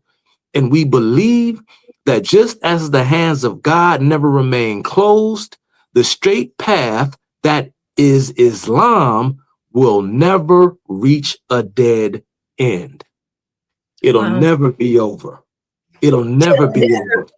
And we have to destroy them as a matter of faith. Believe that Allah is on your side. Believe that God is on your side. And even if you die in service to Allah, your lot is reserved in paradise.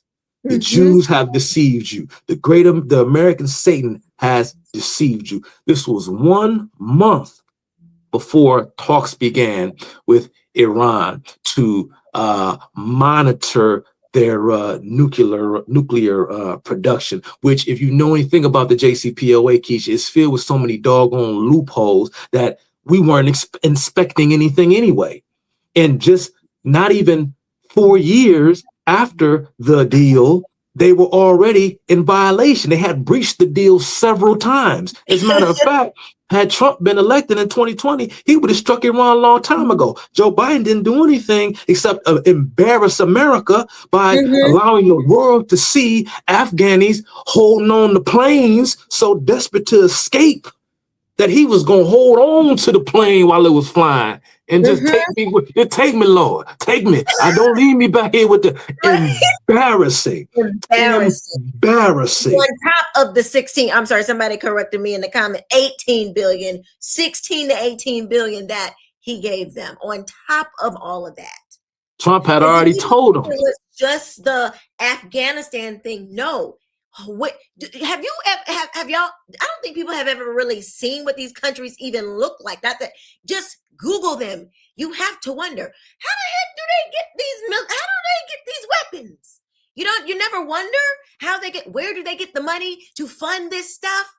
I'm sorry, no shade, but like the Afghanistans and they're not. Just go look. Go and look. They get it from it. They get it. So They get it where from do Iran. they get it?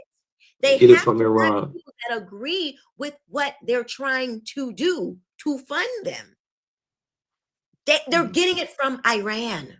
That's I right. really don't think I didn't even realize how much of Iran was a big player in all of this stuff until like October 7th, until that happened. That was an That's when Iranian I attack. realized, like, oh my gosh, it's Iran. Iran is a problem. I never even considered them. And man, I'm gonna give you another story, Keisha. You and your audience can research this. I don't know if you're familiar with the story of a man named David Belfield. Mm-mm. Story of a man named David Belfield. He was he went to Howard, right? He went to Howard down there, with the black folk. Wait, He look was at this question. Look at this question. Yeah, Israel buys, purchases its weapons. It They buy produces them its own weapons. They buy them. themselves. That's right. They buy them themselves. We exchange, intelligence, reconnaissance, and all sorts of things. And God bless them. God bless them. And God bless the world for having a country like the United States around to counterbalance these bad actors. Mm. But Sorry, I got you. Go ahead. yeah, what I'm David saying. Belfield. Yeah, David Belfield. He was an Iranian. I'm trying to remember. I can't recall if he was born in Iran. I think he was born here. I think he was an American citizen. He was a young man. He was very angry, became radical, converted to Islam, and changed his name to Dawood Saladin. Dawood Saladin, something to that effect. But if you look up the story of David of Belfield, you'll find out. You'll know what I'm talking about. Salahuddin, that was his name. Salahuddin. That's what he changed his name to. And he assassinated the leader of a group called the Iranian Freedom Organization. These were anti. Were a group of Iranians here in the United States who were against the Iranian regime. These are people who were either perhaps born outside the country or fled the country, and the head of their organization was assassinated by an Iranian national who converted to Shiite Islam. And David Belfield, he murdered him back in I think this happened sometime during the 1980s. If you Google him and pull him up, you put up a picture. So he he murdered him to he converted to he converted to Shiite. He converted to Shiite Islam. And he assassinated back in 1980. He assassinated the leader of a group called the Iranian Freedom Organization because they were against the Iranian regime after the revolution. This was a group of freedom, freedom for Iran. Mm-hmm. Yep, this happened back in 1980. Like I said, if you look up, yep, that's him. Excuse me. Hold on, let me pull it over here so I can. It says American spy in Iran, time talks to the assassin at the center of the Robert Levinson saga in 2007. CIA contractor Robert Levinson met American exile Dawood Salahuddin in Iranian resort island. Levinson was arrested and remains in Iranian detention. So, that's a totally separate issue. It is believed that Salahuddin is somehow linked to Levinson's disappearance. I don't know when that article was published at the time. I don't know if Levinson. Yeah, that's pretty old because that was back then. I don't know if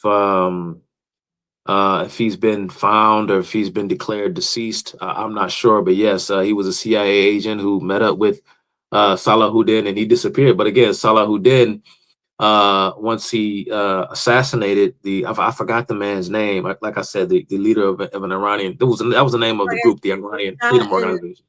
Disguised as a mailman, he shot and killed the spokesman for the exiled Shah of Iran in the foyer of the man's home in Bethesda, Maryland. That's what. Yep. Then fled to Iran, where he has lived ever since. But okay. Wow. Yep. Says he never regretted serving as an assassin for the Islamic Republic of Iran. Talk to me now. How you gonna hey, bro, you can't be doing that kind of, you can't be can't do that here, B. You can't do that here, man. He was growing up on Long Island. Can't do that here, man. You don't get to assassinate friends of ours, not in our house. I'll blow your whole country up. People, like I say, these fools online. We're babies 2 weeks ago. Don't know how to follow this idea. I'll give you another name, Keisha. I want you to share all this information with your audience. Talking about why we struck Iran, why we couldn't put up with their BS no more. I'm gonna give you another name. Share this with your audience. Spell this: MANSSOUR. Mansour.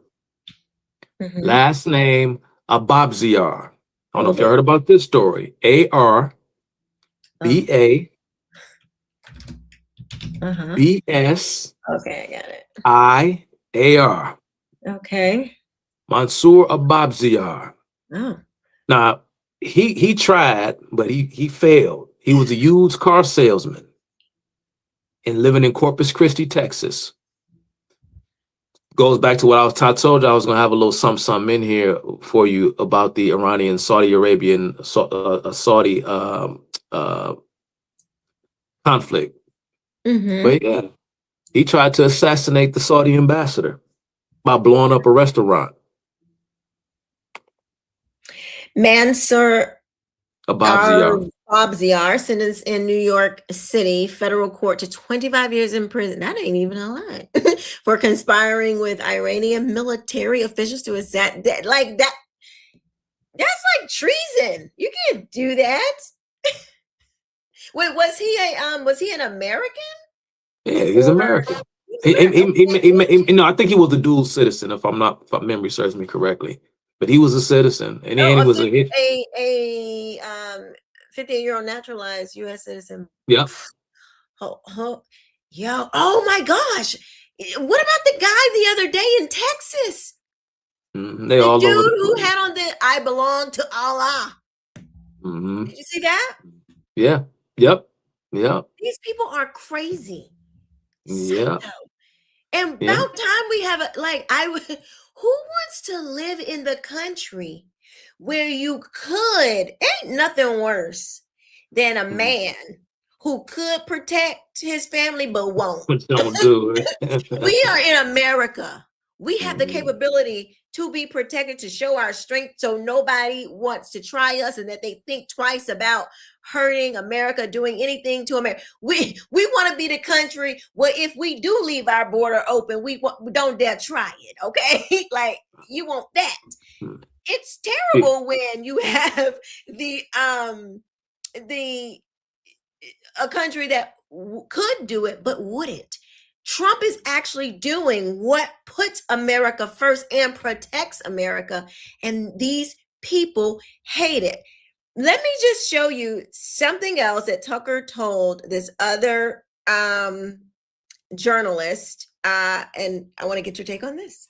Okay. I've reached out to several of the president's most prominent movement to get the reaction to this momentous decision to launch a wide-scale attack on Iran. I just heard back from Tucker Carlson. Tucker Carlson, of course, spoke at the president's convention in 2024. He's been a frequent visitor at the White House. In fact, he was at the White House just last week. So I wanted to know what Tucker Carlson, who has long opposed the idea of another war in the Middle East, what he thought of this. And his answer, he told me the president's decision is, quote, absolutely disgusting and evil. This is Tucker Carlson, who was at the White House just last week, said that the decision to go to war with Iran is absolutely disgusting and evil. Now, that's just one person, a prominent one in Trump's movement, but this is a momentous and potentially defining or maybe redefining move for President Trump. He got into politics in part promising to end what he called forever wars. He was harshly critical of the war with Iraq. He claimed that he had always been against it. And now he finds himself starting what could be a major conflict with Iran. So one of the things that I find irritating and stupid, just quite frankly, is this idea that just because something happened, like you were kind of saying earlier, because things didn't go right in Afghanistan, that means every conflict that we get into now, it's going to go terrible. But this is the same thing that we're dealing with in the media. They're like, oh, just because I got it right on COVID, therefore now I know everything. I know who I'm a prophet now, like, because you got COVID right. It's the same kind of thing. And people are like, well, they got this right on COVID, so then they must have everything else right. And it's like we're deferring to some of the people who may have happened to have some correct opinions on COVID. We're deferring to them for everything. And now they have lost their way, or they never had a way. And it seems like everything that they're saying now, because it's like they got this battery in their back that they know how to properly diagnose everything now. And I just want people to know that just because they got a few things right on COVID does not mean you should, just hand them over, submit your ability to think to these people. It doesn't mean that. You should still scrutinize them. Scrutinize what they are telling you. Because the COVID thing could have been luck. You should never have been listening to these people just because they got, that particular thing right. We should have been using our own discernment, our own discretion, leaning on the Holy Spirit, leaning on the Lord to lead and guide you. That's what you want to be in the habit of doing. You don't want to be in the habit of, well, let me see, even what Keisha says or what Chuck says. You want to verify everything. Because we could be wrong. You don't defer your thinking to someone else. Don't do that. When you stand before the Lord, he ain't gonna be asking you, did you check with Tucker to make sure you, no. He's gonna be seeing what did you do? Mm-hmm. Did you check with him? What did you do? Anyway, I just wanted to say that. But that is what Tucker is saying. Disgusting and evil. Disgusting and evil. Meanwhile, I want to show this too. Meanwhile, here are what the Iranians and people who still live in Iran and people in other places around the world are. This is how they feel about it. This is in America. Thank you, Trump.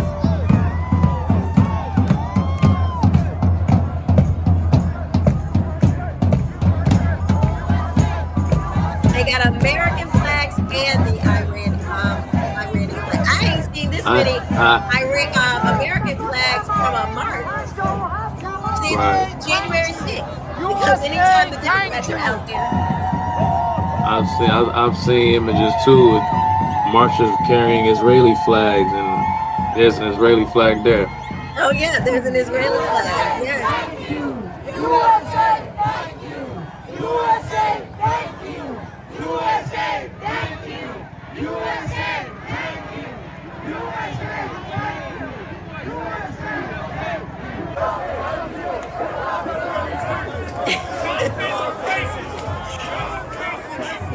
They got I guess that's like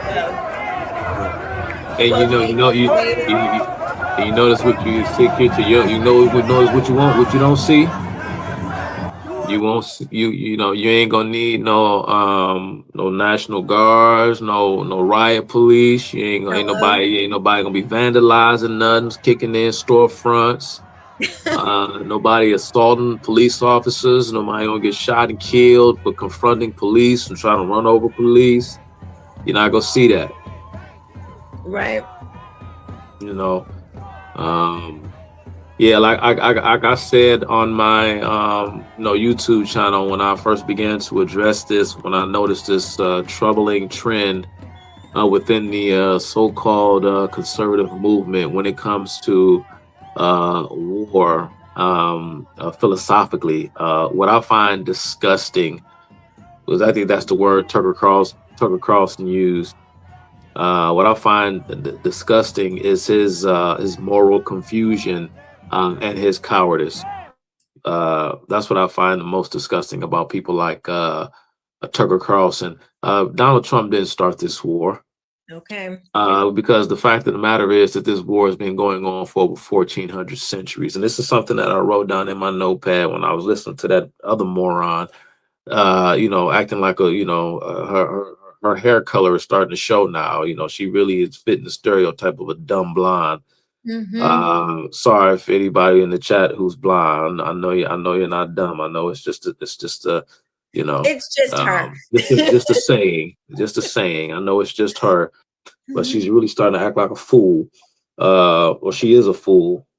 This war has been going on for over 1,400 years. You don't. It's funny, and they throw around terms like warmonger or anti-war. They throw around these platitudes as if that is an actual solution for something.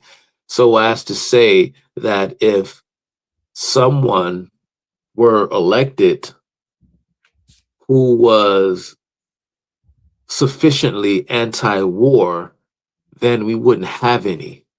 It's like, no, if you want peace, you have to prepare for war. Donald Trump is not starting a war. He's ending a war. They started this war back in 1979. It is the entire fabric of their society, or at least its ruling class. Iran is and they say this themselves, that Iran is a revolutionary government. It is a revolutionary government. It's not content with simply its own political sovereignty, its own space. It isn't content with that. It wants world revolution, right? And it sees the redeeming of the world coming through Islam and their religious beliefs. Like I said, it's built into their very framework, down to their very constitution.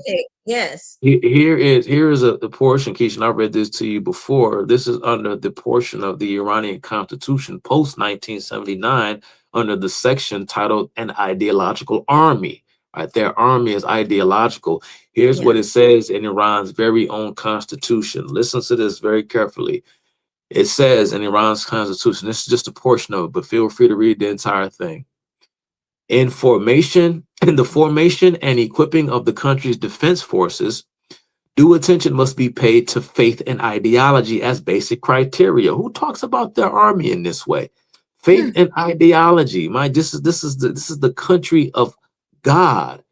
This is a militant Shiite Sharia. It just boggles my mind that you have people who are confused about this. It goes on. Iran's constitution. Accordingly, the Army of the Islamic Republic of Iran and the Islamic Revolutionary Guards Corps, those are two different things, two different assignments. The Islamic Revolutionary Guard Corps is sort of like the Praetorian Guard of Rome. It sort of protects the regime, are to be organized in conformity with this goal. And they will be responsible not only for guarding and preserving the frontiers of our country, but also for fulfilling the ideological mission of jihad in God's way. That is extending the sovereignty of God's law, Sharia, throughout the world. The world. Let me repeat. That is extending the sovereignty of God's law throughout the world. Because you have to understand, they see the very presence of the unbeliever in the fact that the unbeliever has yet to be subdued. The people of the book, Zoroastrians, Jews, Christians, and so on, of course, you get to exist on this earth, on Allah's earth, so long as you agree to live in servitude and pay the jizya tax. Okay, we all know some of the basics of Islam, right? Okay, fine. They believe that the friction going on in the Islamic world, particularly between Shiite and Sunni, is a result of Western meddling, particularly on behalf of Israel and the United States. The fact that their end of the world prophecy has not yet come to fruition has to do with the fact that they have yet to win the ideological war against the unbelievers, of course, which will commence, or which will bring about the end of days according to their eschatology. Again, and their entire government apparatus is engineered toward that goal. No other country on the planet functions like this. Even some of the most bellicose, even some of the most intransigent, recalcitrant, wicked regimes in the world don't function like Iran. It is the leadership was seriously sick and insane, and I don't use that term lightly. We cannot allow this to continue. We just cannot. Keisha, you said something. You said that it is cowardly for a man whose responsibility it is to protect his house not to do so. If you want to look this up as well, give you guys book, chapter, and verse. Like I said, I didn't come here to play games tonight. In July 2015, John Kerry went before the Council on Foreign Relations. If you type in John Kerry told Iran to stop the chants before the Council on Foreign Relations. Tell me if any articles, any news or something like that pop up, buddy.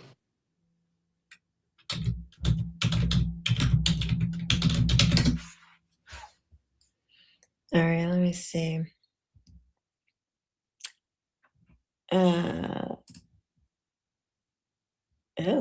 There's a is this, let me take this down. Am I?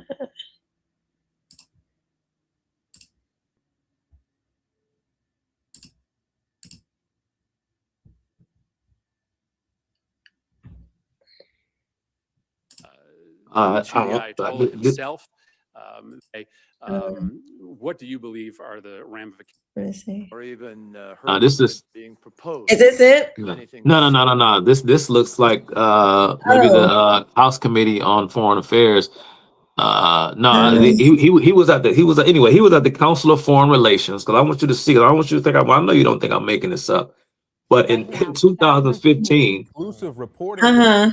Oh wait, military response, and it will be against military targets, but that Iran does not want a war with the United States. Let's listen in. پاسخ حتما پاسخ نظامی خواهد بود. Oh wait, no, that's not it. Sorry. No, this was back in 2015. John Kerry, he goes before the Council on Foreign Relations, right? The group, the Council on Foreign Relations, right? Part of the old Rose Round Table. He goes there and he tells Iran that they have to stop the Death to America chants. He calls it petty. I think he said it was childish. He said it's stupid and silly, right?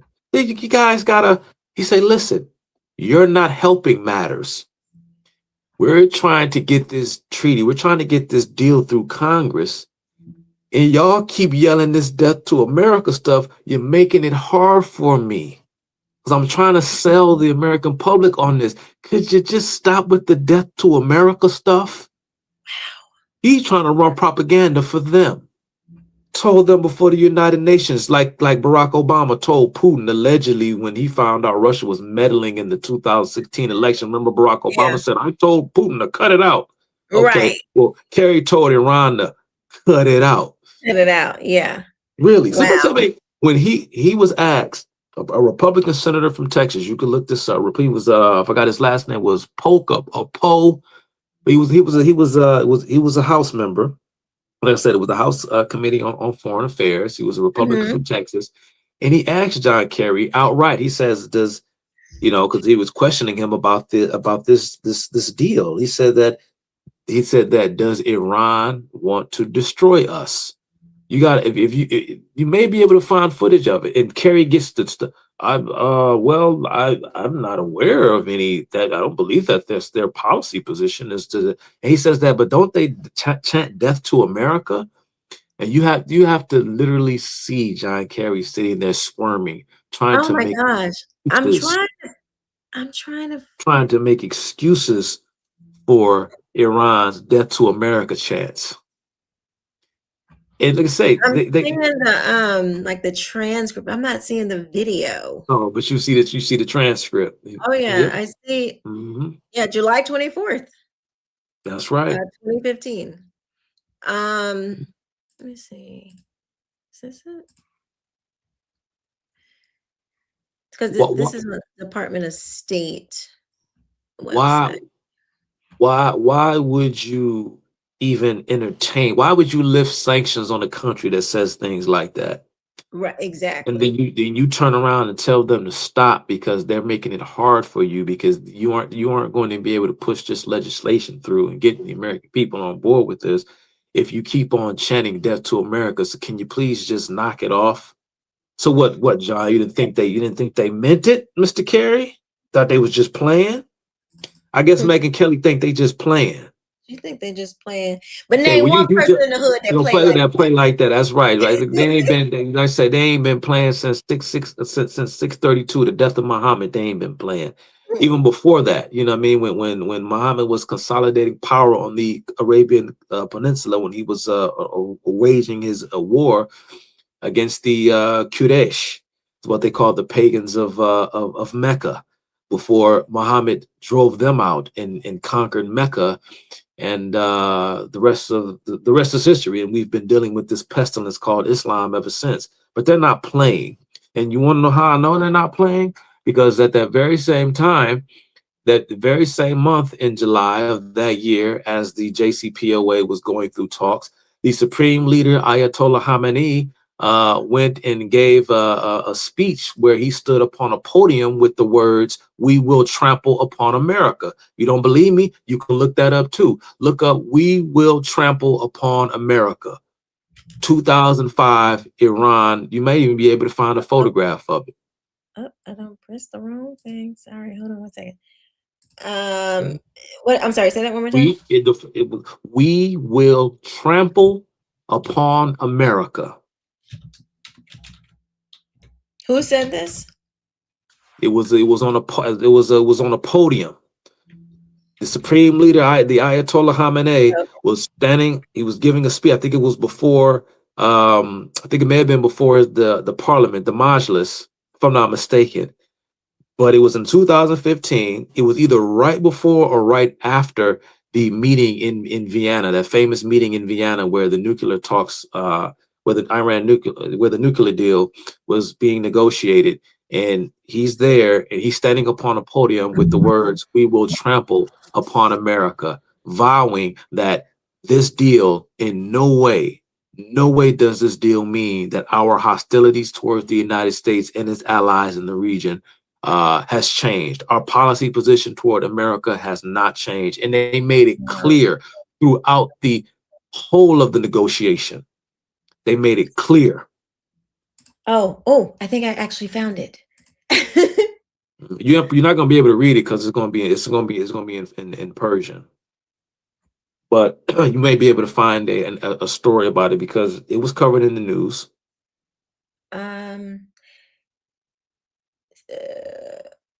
Yeah. So it says, let's see. It says a senior Iranian cleric delivered Friday prayers in Tehran while standing behind a podium that declared, "We will trample upon America," according to photos released by Iran's state-controlled media. Iranian cleric Ayatollah Mohammed Ali, blah, blah, blah, who was handpicked by the Islamic Republic Supreme Leader to deliver the prayers, delivered a message of hostility toward the United States in the first official remarks since a final nuclear deal was signed between Iran and powers in Vienna last week. Yeah, so they're really looking to come together. They're really Come on now. for Leo, that is so freaking crazy. Wait, Come on I now. got another one for you. What? Look at this. I don't know when this was, but this was been going around. Watch this.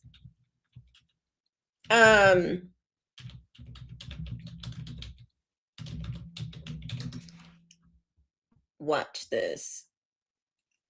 Look at this. These people are ruthless. I don't know what the freak Tucker and Megan and all of these, even in the comments, y'all be thinking these people do not. They hate you. They're not trying to work nothing out with you. You're the enemy. Y'all sitting up here, oh, hate America, hate America. Yeah, okay. Well, they're not gonna. You are American, most likely, because only Americans typically hate America like this. Except for the Islamists. Because unfortunately, they got the freedom to be stupid. I mean, that's what it means to be free, to be stupid. And I don't give a damn. I don't care if you're in the comment section. You're a fool. Look at this. I'm not gonna mince words with you. Death to America. And this looks pretty official. Yeah. They're not in hijabs or the head wraps and all of that. Not hijabs, but they're not in the head, except for that one guy. And look, this looks like this is an official event. Man, it's like I said, it's an operating principle of their government, man. They do this all the time. This is crazy. They do it all the time. Look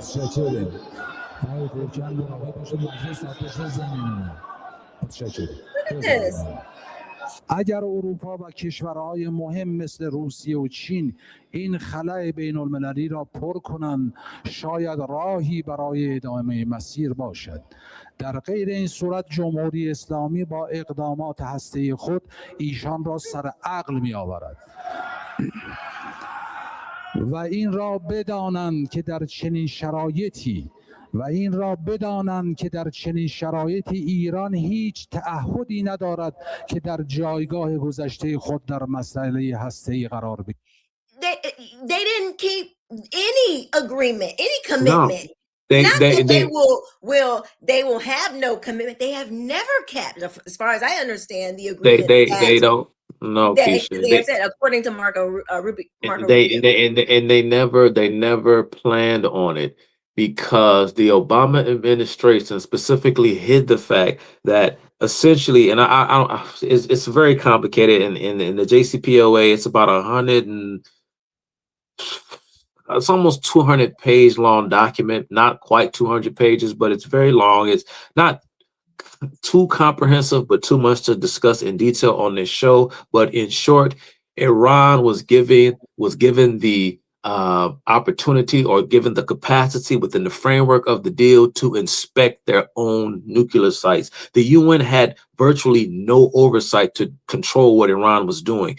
The deal, Keisha, if you read the particulars of it, it was so ridiculous that Iran was given 24 days notice before their sites were even to be inspected.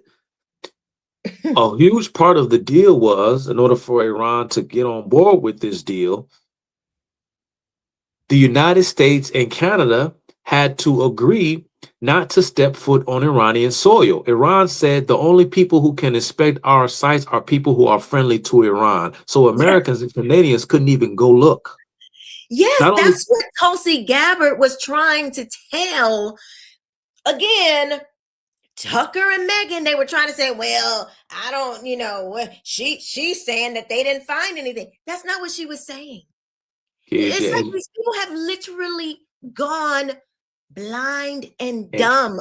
And they have lost their ability to comprehend, or they just want to appear, they just want to be on the side of the enemy. And we see this a lot as we wrap this up. We see right being called wrong and wrong being called right. It has never been more in front of our faces, the levels of deception that is going out throughout the land. I do not know how you can see what has happened since October 7th and not know that Israel is not the enemy. I don't understand how people don't see this. It is so much more of a spiritual thing than it is just a natural thing. We have to wake up. You got to try to wake up the people, your neighbors, your family members, to help them see, because as we keep going, the deception is going to get better and better. And what I mean by better and better is it's going to be harder and harder to discern what is the truth. You got to start building that muscle right now. You have to get in your Bible right now, because that is the only light in the world. It is the light that helps you see what's dark and what ain't. That's how you know. You know this by the word of God, because it is light. All of this stuff, this is darkness. And anyone who is coming into agreement with the darkness, they are in the darkness. If you cannot, there are clear lines. Jesus says, I did not come to bring y'all together. I came to bring a sword to divide. Yeah. Okay? He wants you to be able to see light and darkness. There is no in between. Right now, you cannot be on the side of people who don't know what right and wrong is. This is a serious situation. If you cannot tell what right and wrong is in this hour, you better start reading your Bible. Yeah. Because it's going to be harder to determine what is right and wrong, what's true and not true. There's only two sides. God he don't do 2 feet over there. That's why when you see Megan, Tucker, all of these people who once were able to tell the truth, and they seem like they can't do it even if they try. They have chosen a side. They have chosen. They're showing you. The Bible says you will know them by their fruit. You better look at the fruit. Sorry, I'm not trying to get into all y'all. Okay, whatever. Look, get out my freaking comments before I go slap off. Okay, like y'all. Some of y'all working my nerves. I'm trying to ignore you, but you're working my nerves. Just like I say, just stupid cowards in the comment section. These people, if they're giving you problems, they just, I mean, they just stop suckling their mom's teeth. Just breaths, just smelling like Similac babies, children. Don't know anything about the world. Have no historical perspective. They don't know how the world works at all. They just fell off the turnip truck yesterday. It is just, again, it is just, it's insane. The level of ignorance, the kind of lowbrow analysis you get online for people who have never read anything, have never picked up a history book. Heck, man, I mean, don't even read the news, aren't even well versed on contemporary events.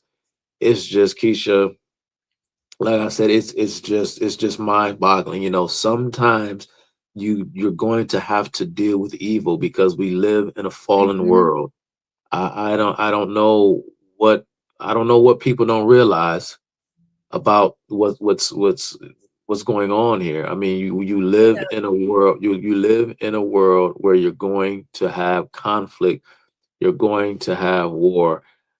Be happy and be fortunate, or feel a sense of gratitude at the fact that you live in the most militarily capable country in the world that has right on its side, because you people out here running off at the mouth complaining, you don't know what suffering is.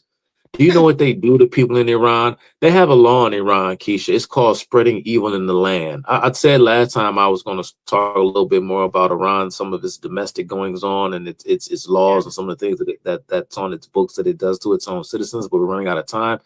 I'll just say this: they have a law that's called spreading evil in the land, and of course, that's according to their interpretation of Islam as Shiite Muslims. And as you can pretty much tell, it's a very nebulous kind of law. It can morph and mean whatever the regime wants it to mean, and that's a law that they use to ensnare political dissidents or people who are just virtually troublemakers. And part of spreading wickedness or evil in the land, I forgot exactly how it was worded, but for example, they allow non-Muslims to practice their religion. But for example, like if you're a Christian in Iran, if you could practice your faith, but you have to do it at home. You can't gather at a church. They don't allow large church gatherings. They do not allow proselytizing. You cannot evangelize. You cannot preach the gospel in Farsi. You cannot speak, other, just preach and again teach other religions in their native tongue, and so on and so forth. So Tucker said the other day that no, you can practice your religion. Well, not in Iran. He didn't say Iran, but he said you can practice it in Qatar. Yeah, okay. He didn't know what Mike Huckabee, and he's like, what are y'all talking about? There is more Christians. He said there are more Christians in Qatar than there are in Israel. Right, because Israel persecutes Christians. That's what's really happening. Man, Tucker, boy, I tell you, you gotta be a fool to believe that, man. Just straight up lies. I know people who live in Israel. I've talked to them. They've reached out to me. Like you are a liar, Tucker, liar. But to finish off on this, the spreading evil in the land, like the punishment for doing such a thing, if convicted, is you have your limbs amputated. You know how many people have had their limbs amputated? And maybe people would probably much rather die than to have their limbs amputated. But that's another consequence for violating that law, is death. Either death or having your limbs amputated. And they literally practice eye for an eye in Iran. There was a story that came out a few years ago of a young man who had got into a scuffle as a result of a little fender bender car accident. As a matter of fact, it wasn't him. His father had gotten into a car accident. He happened to see the car accident because it happened somewhere close to his home or right outside of his home. He saw his father had gotten into a dispute with the gentleman on the side of the road as the result of a little fender bender. He goes to the scene. He confronts the man in an attempt to defend his father. They get into a little fight. He scratches the guy's eye. As a result of scratching this man's eye in a dispute, he had his eyes gouged out. This is the type of stuff they do in Iran. Scratch a man's eye, the state gets to take your eye, take the whole eye. Oh, but America's oppressed. They have this thing in Iran, Keisha. They do in Iran what's called temporary marriages. I wish we had the person from Iran who was on who can verify or deny what I'm saying here. They have something called temporary marriages in Iran, which is pretty much like prostitution, because of course it's a sin to fornicate, it's a sin to have sex outside of marriage, but they consider it a woman's duty to temporarily marry a man so that you can control his lust, so that he does not fornicate, even though he is not obligated to stay with you for the rest of his life. He can simply divorce you once he has done using you sexually. As a matter of fact, at the point when the marriage is formalized in the beginning, there's a set date that this marriage is to end in X amount of time.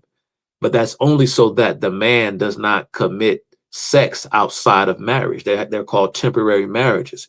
They have a thing in Iran, Keisha, according to the light, you know, it's like prostitution. They have this thing in Iran. It's a saying they have. It may even be a law, but it's a popular saying in Iranian culture that, or at least amongst, you know, that they say, do not let her bleed in your house. Do you know what that means? What that means is that in Iran, you are encouraged to marry your daughter off before she has her first period. Oh, Because yes. she's a Muslim, a good Muslim woman, a good Muslim girl will become she's not supposed to bleed in her parents' house. So she has to have her first period in her husband's house. So that's with child brides and little girls being married off when they're 6 years old, 7, 8 years old. You know, some girls have their first period when they're 8, 9 years old. You got to get out the house before you bleed. That's Iran. Well, I mean, their prophet, this is their words. He married Aisha when she was 6, consummated the marriage when she was 9. So it is literally in their book. I'm sorry. It is wicked. Wicked. And I don't even want to hear, but there is no time, at 0 time, did Yahweh or Jesus or the Holy Spirit condone child sex. Sex, that's Nowhere. right. Not It's, one. it's not. I mean, you could compare Jesus to Muhammad. It's not. It's a joke. It's not even close. Who was the moral exemplar for the better moral exemplar for people? It's not even close. So, Keisha, let me just tell you a few more things before we wrap it up. In October 2nd, 2015, in response to Kerry's request that Iran stop their Death to America chants, they actually took it to a vote. They took it to their parliament, their 290 seat parliament, and took it to a vote whether or not to abandon the Death to America chants. Guess what you think happened? They rejected the resolution. So they voted to continue to use the Death to America chant in November of 2015. That was after the Iran nuclear deal had went through our Congress in late September. They said, nah, we think we're going to keep doing that. Then by March of 2016, Keisha, Iran began testing its ballistic missile capabilities, and they start firing off missiles with anti-Israel slogans upon them. In March of 2016, they were still firing missiles, taunting Israel in 2016. I can go on. It gets worse and worse. Look this article up when you have a chance. It was written by the then Supreme Leader back in 2015 in September. The article is called "The Idols Will Be Shattered." The idols will be shattered. I think I heard of this. You can look that up and you can read it. More threats to America, what they were going to do to us and all our allies, and how they were going to support the enemies of our allies in the region. I mean, it just goes on and on and on. Yeah. Just straight up fanatical, talking about there was no threat. I know, I'm pretty sure. I don't mean to open up this can of worms. I mean, because 9/11, right? It opens up a Pandora's box. But and I forgot the exact year, but it was around the same time when Barack Obama was trying to get his Iran nuclear deal, which was to be the capstone of his presidency. I don't know if you've heard about the Havlich versus Bin Laden case. That went to court. Yeah. And Iran was ordered to pay the victims of 9/11 who were represented by the plaintiffs in that case, Havlich. Iran was ordered to pay them $7 billion. Shut up. I never heard about this. Yeah, because the American media and the Obama administration tried to keep it under wraps. It's called Havlich versus Bin Laden. Havlich. Wow. Yeah. In the Iranian the Republic of Iran was deemed liable because they trained Al Qaeda. You know, I need to address this. April Love 360. Who cares? We're not Israel. Like, we don't support bad guys. He did not, I'm guessing Barack, did not center his presidency on that deal. Yes, it was. It was the caps. It was the caps. It was the capstone of his foreign policy agenda.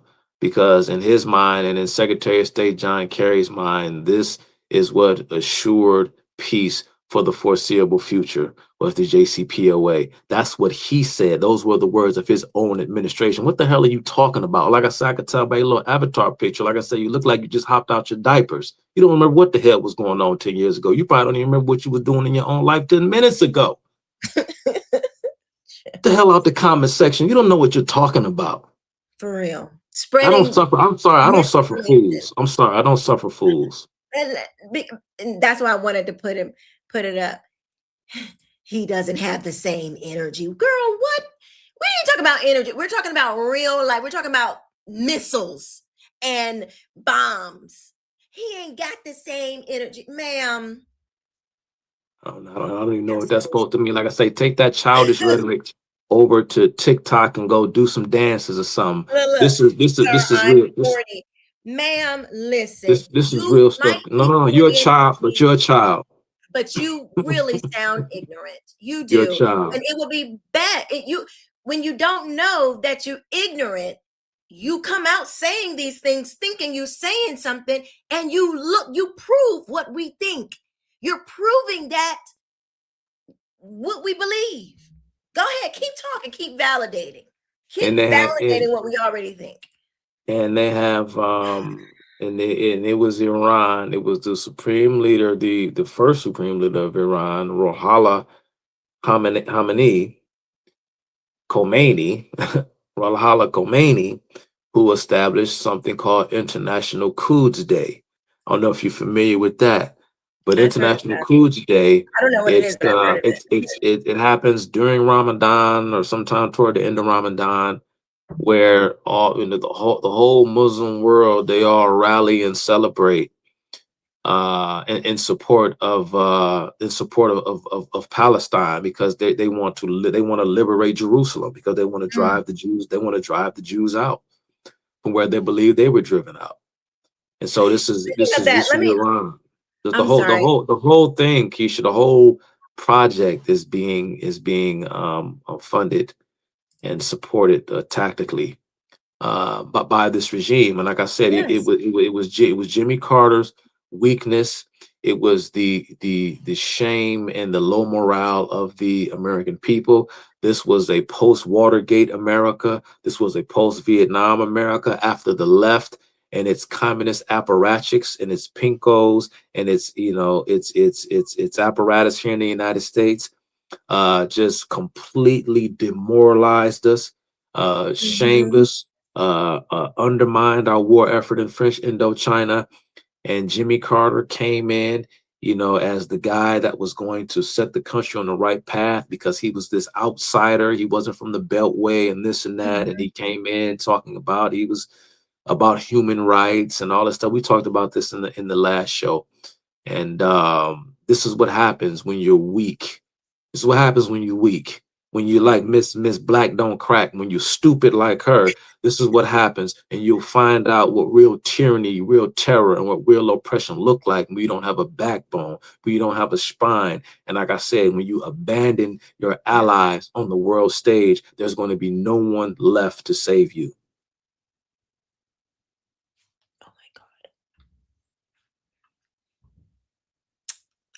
I have to show it. I just have to. It's just too good. It's just not Joy pedophile loving Reed.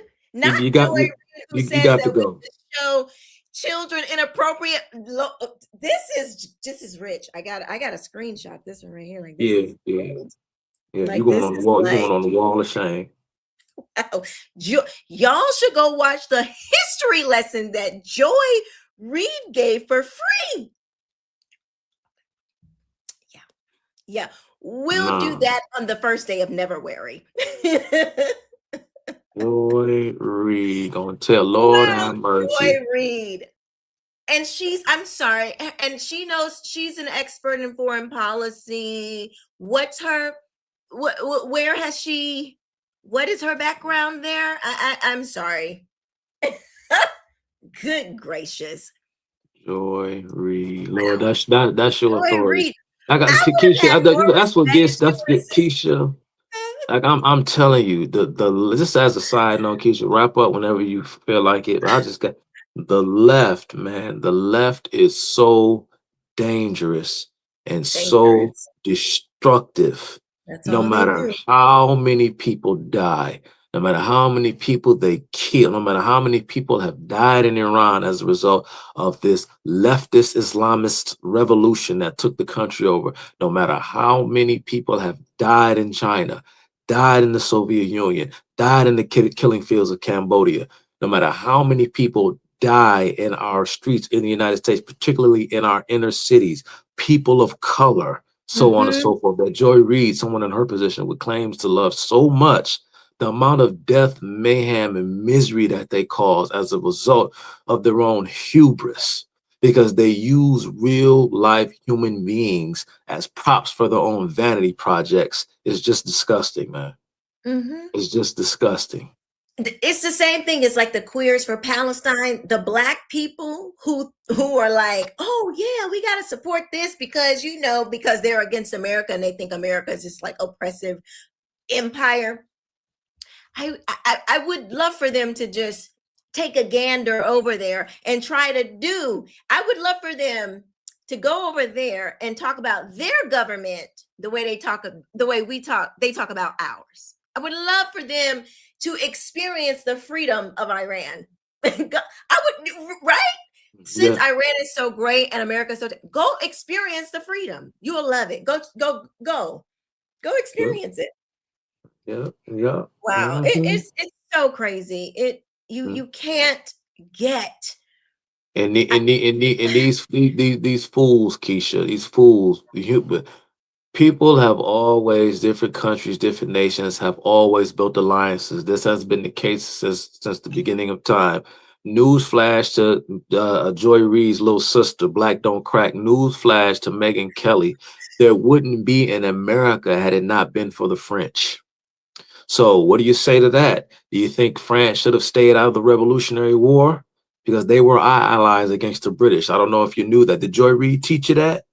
Did Joy Reid teach you that there were a lot of German immigrants that fought on the side of the Union Army that defeated the Confederates in the 1860s? Did you know that? So they've always been foreigners getting involved in other people's wars, because it turns out that other countries, sometimes their interests align with ours, and it is beneficial for us to make sure that our allies get the thing that they want so that we can get the thing that we want. You got to grow up, Miss 40-year-old. You're not 2 years old. You want to say you're 40, damn it, act like you're an adult. Think like one. I hope you don't raise no kids. I don't have patience for this tonight, man. I'm sorry. My minor is history. If you went through the institutions, it probably is. And you probably learned nothing. Don't tell me that you went to an Ivy. Did you go to an Ivy? Because you definitely know nothing. You probably think that men can be women and women can be men, don't you? Your minor. Anyway, let me stop this around. If you want to know what the war is about, Matrix, go to the beginning of the video. Check it out because we talked about it. Let me run through these super chats and then we are going to say good night. Hang with me, Chuck. Go ahead. Okay. All right. So again, we want to just say thank you to our new member. Thank you so much. DT, thank you for the $5 super sticker. Appreciate it. Stephanie, thank you for the $2 super chat sticker. I think that is. And William McAnally, good show.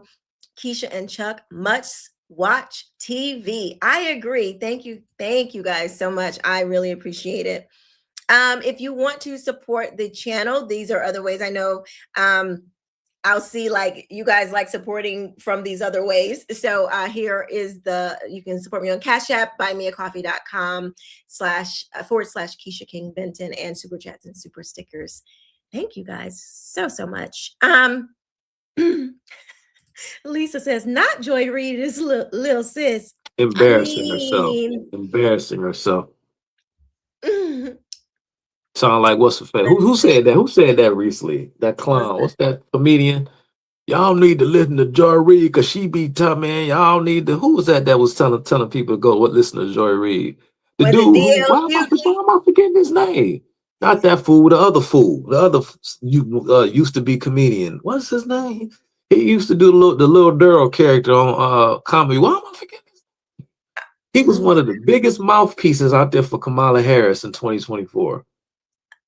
Not DL. It was DL Hughley. Somebody gonna know it in the chat. Ricky Smiley. There it is. Okay, Ricky Smiley. Yeah. Oh God, he was terrible.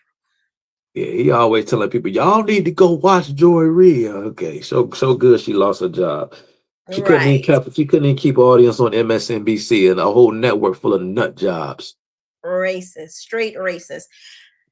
Well, okay, so in wrapping this up, so we know that this war is not about Israel controlling Trump, the Trump administration, or anything like that. This war has, we played how Trump has had his issues with Iran long decades before he became president. Trump has never really been the kind of person to silence his own opinions. So there's plenty of information out there for you to go to see what Trump thought before he even became president. Clearly, he wasn't being controlled by Netanyahu then, right? I think we can all say that. This war is more than about just Iran, as we talked about. It's about China. It is about Russia. And they're partnering with Iran to form alliances to come against the United States. This is a big deal. Thank God Trump is getting ahead of this, because I don't know about you, but I don't want somebody coming to my door, somebody from the CCP knocking on my door because we've been overtaken by China demanding that we got to speak Mandarin or Cantonese. No, thank you. Okay. So this is more complicated than what they're telling you in the media. This is not merely about Israel Trump is controlled by Israel. How stupid. Think better. That's a new thing we've been saying on here. Think better. Okay. Think better. Also, the spiritual component. If you are a believer, you must see that Israel and America, the Judeo-Christian, the Judeo-Christian alliance came together. What God do we worship? Israel and America? Yahweh and Allah. Let me tell you, I'm going to tell you the end of the story right now. Yahweh wins, okay? Yahweh win every time. If you don't believe me, go and look at go look at their history.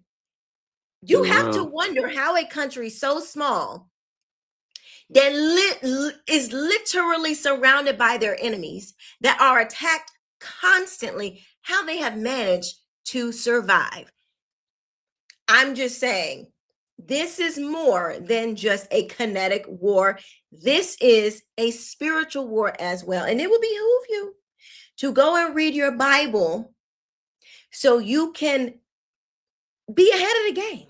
So you can be on the right side, not only of history, but your soul can be on the right side of heaven. Okay. So thank you guys so much for watching. Chuck, thank you as always for coming to inform us, enlighten us, to help us see all of this, what is that's going on. We really appreciate you. The chat absolutely loves you. I almost feel like, well, shoot, I got to have you on like a lot more because they love you up in here.